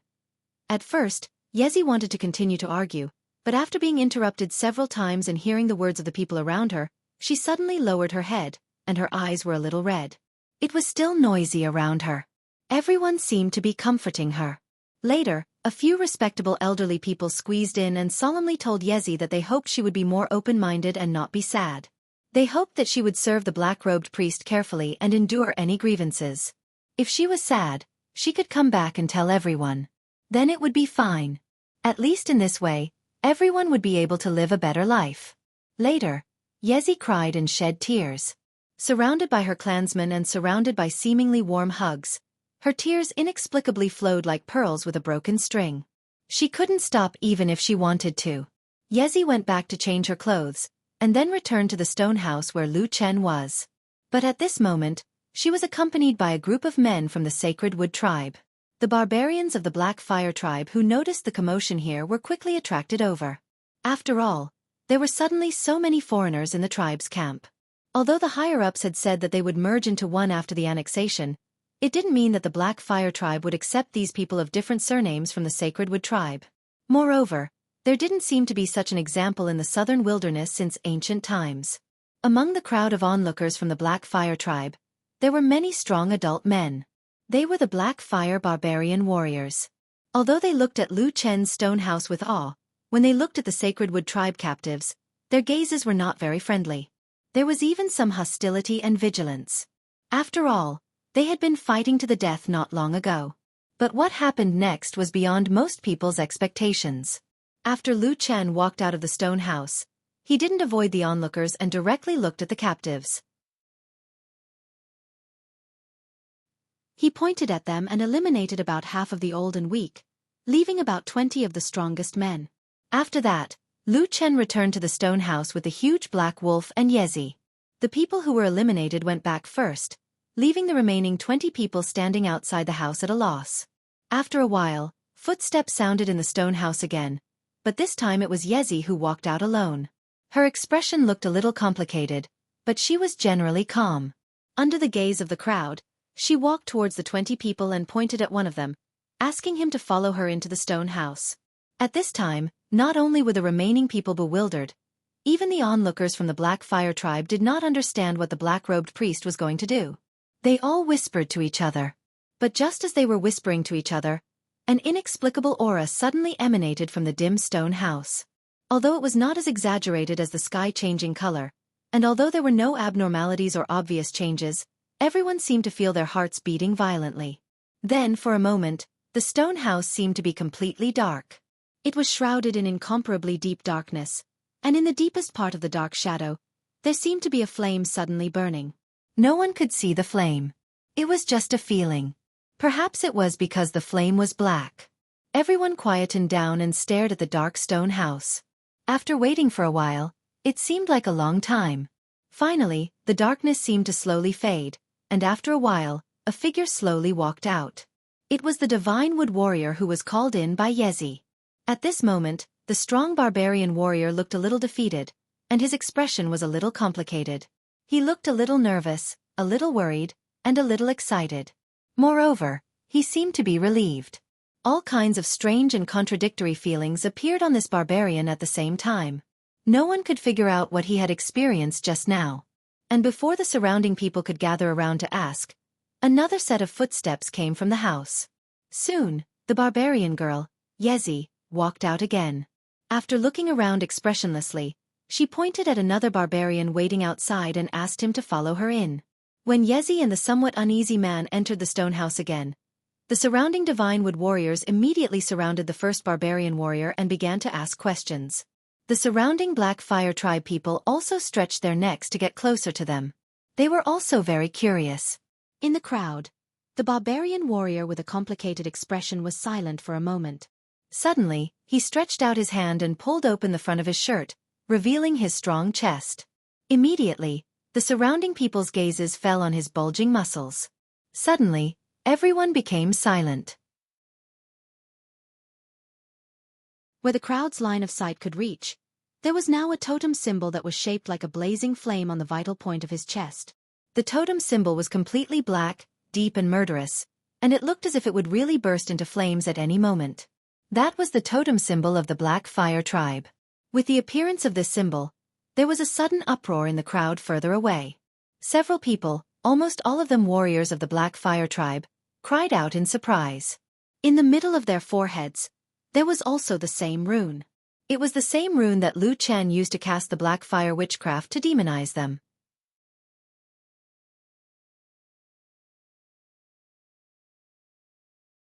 Chapter 326. The appearance of the black fire rune on the Divine Wood tribe warrior caused an even greater uproar and surprise among the black fire tribe compared to the group of captives. Everyone whispered to each other, anger and surprise on their faces. At the same time, a few strong barbarian warriors even turned around and ran into the distance. After a while, a group of people surrounded Hua Yan and walked over with large strides. The group of people in front quickly felt that something was wrong and quickly made way for them, including the group of Divine Wood tribe captives. Although there was still a hint of unwillingness on their faces, there was also a hint of fear on their faces. Most of them lowered their heads and retreated to the side. People who had just been exterminated and captured would never have the courage to resist. Moreover, when this group of aggressive black fire tribe warriors walked over, each of them looked like a fiend. At the same time, many people noticed that some of them had blades and axes hanging on their bodies, intentionally or unintentionally. In the world of the barbarians, knives and axes only had one use, and that was to kill. Hua Yan stood in front of this group of warriors with a solemn expression. His face looked a little gloomy, while the other black fire tribe warriors all had different expressions. There was reverence, anger, fear, and even a little worry. However, when they felt a dark aura surging out from the stone house, almost everyone stopped in their tracks. That was the power of witchcraft. Every warrior here, especially those who had experienced the battle with the Divine Wood tribe, could clearly feel it. They also understood the danger of this power more than the other tribesmen who did not know the origin of this power. Hua Yan's face was dark as he stood outside the dark door, staring into the depths of the darkness. His expression was indifferent, making it impossible for others to see what he was thinking. However, they could faintly see that the depths of his pupils were slightly contracting. After an unknown amount of time, the powerful dark aura finally faded. After a while, just like before, Yi sent out another man who had been marked with the black fire rune. She was about to point out the next person when a tall and burly figure suddenly appeared in front of her. Hua Yan's hill-like body stood in front of Yi like a giant beast. Yi subconsciously took 2 steps back, a trace of fear flashing across her face. However, Hua Yan did not pay too much attention to this barbarian girl. His gaze never left the dark stone house. At this moment, he only casually said to Yi in a low voice, "Lead the way, I want to see him." When he said this, Hua Yan's expression was not particularly fierce, but there was an inviolable aura in his tone. Yi secretly swallowed her saliva and then agreed in a low voice. She did not dare to call anyone else and just turned around to lead Hua Yan into the stone house. Following behind Hua Yan were Tai Xiong, He Niu, and a group of his trusted warriors. Seeing this, they also wanted to follow, but when Hua Yan was about to reach the doorstep, his body paused for a moment, then he turned around and suddenly ordered, "You guys wait outside." After saying this, he directly walked into the stone house without saying a word. Iron Bear, Black Bull, and the rest of the Black Fire warriors looked at each other. However, after a while, they finally spread out in 2s and 3s around the stone house. Then, intentionally or unintentionally, they surrounded the stone house and the 20 Divine Wood warriors outside. The moment he walked into the stone house, Hua Yan suddenly felt a feeling of darkness in front of him. After a while, when his eyes gradually adapted to the darkness, he saw a figure sitting in front of the stone house. At the same time, there was an extremely large figure lying on the ground beside him. A pair of slightly green eyes glanced at him. Needless to say, it was naturally Lu Chen and Atsu. Yi walked up nervously and hurriedly, kneeling in front of the black-robed priest. When he stammered and wanted to explain something, Lu Chen casually waved his hand and said indifferently, "No need to say anything.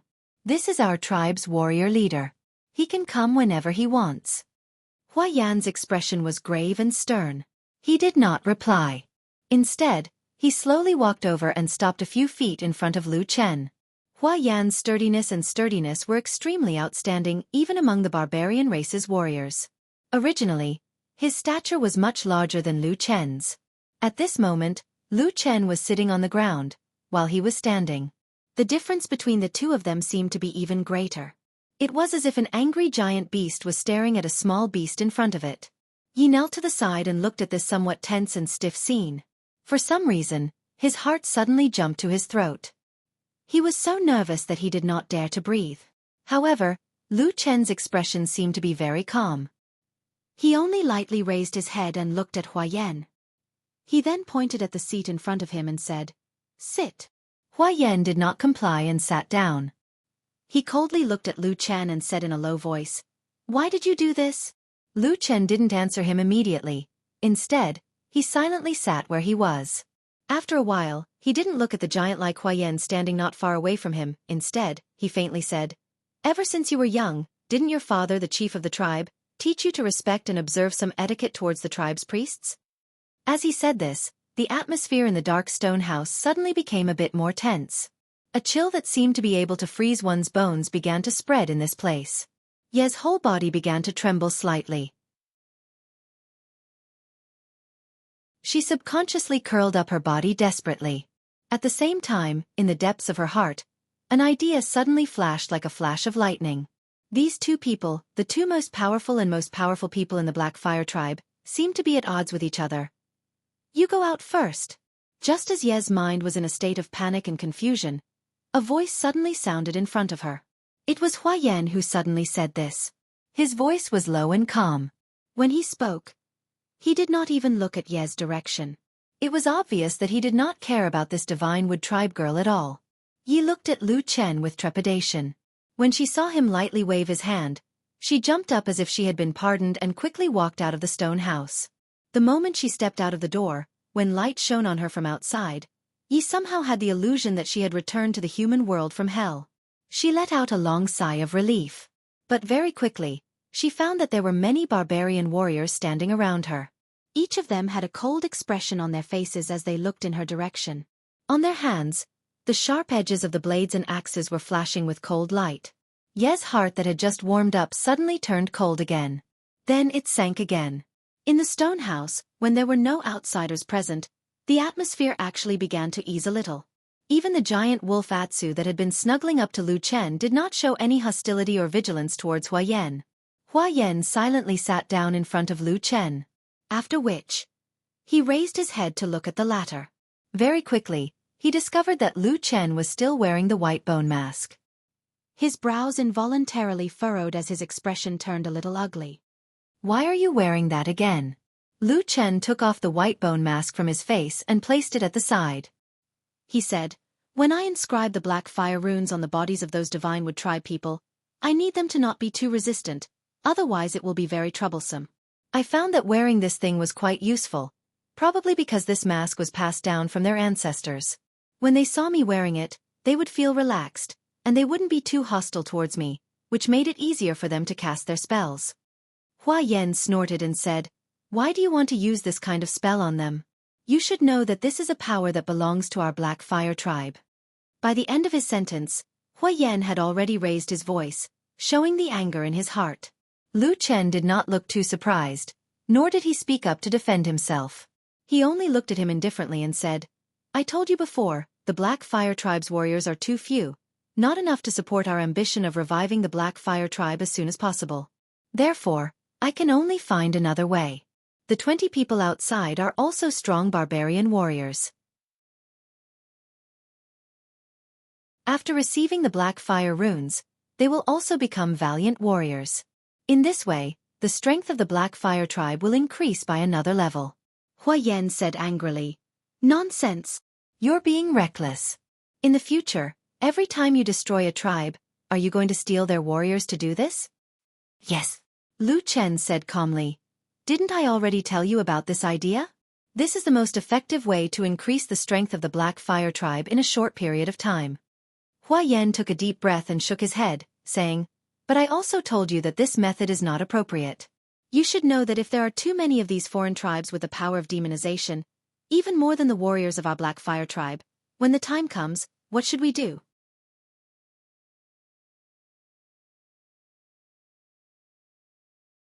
Chapter 327. Backlash. Lu Chen raised his eyes slightly and looked at the solemn Huayan.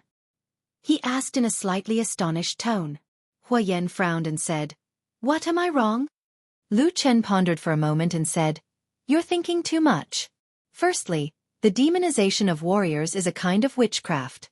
If I don't use it, they won't be able to obtain that kind of power. Hua Yan's expression did not relax.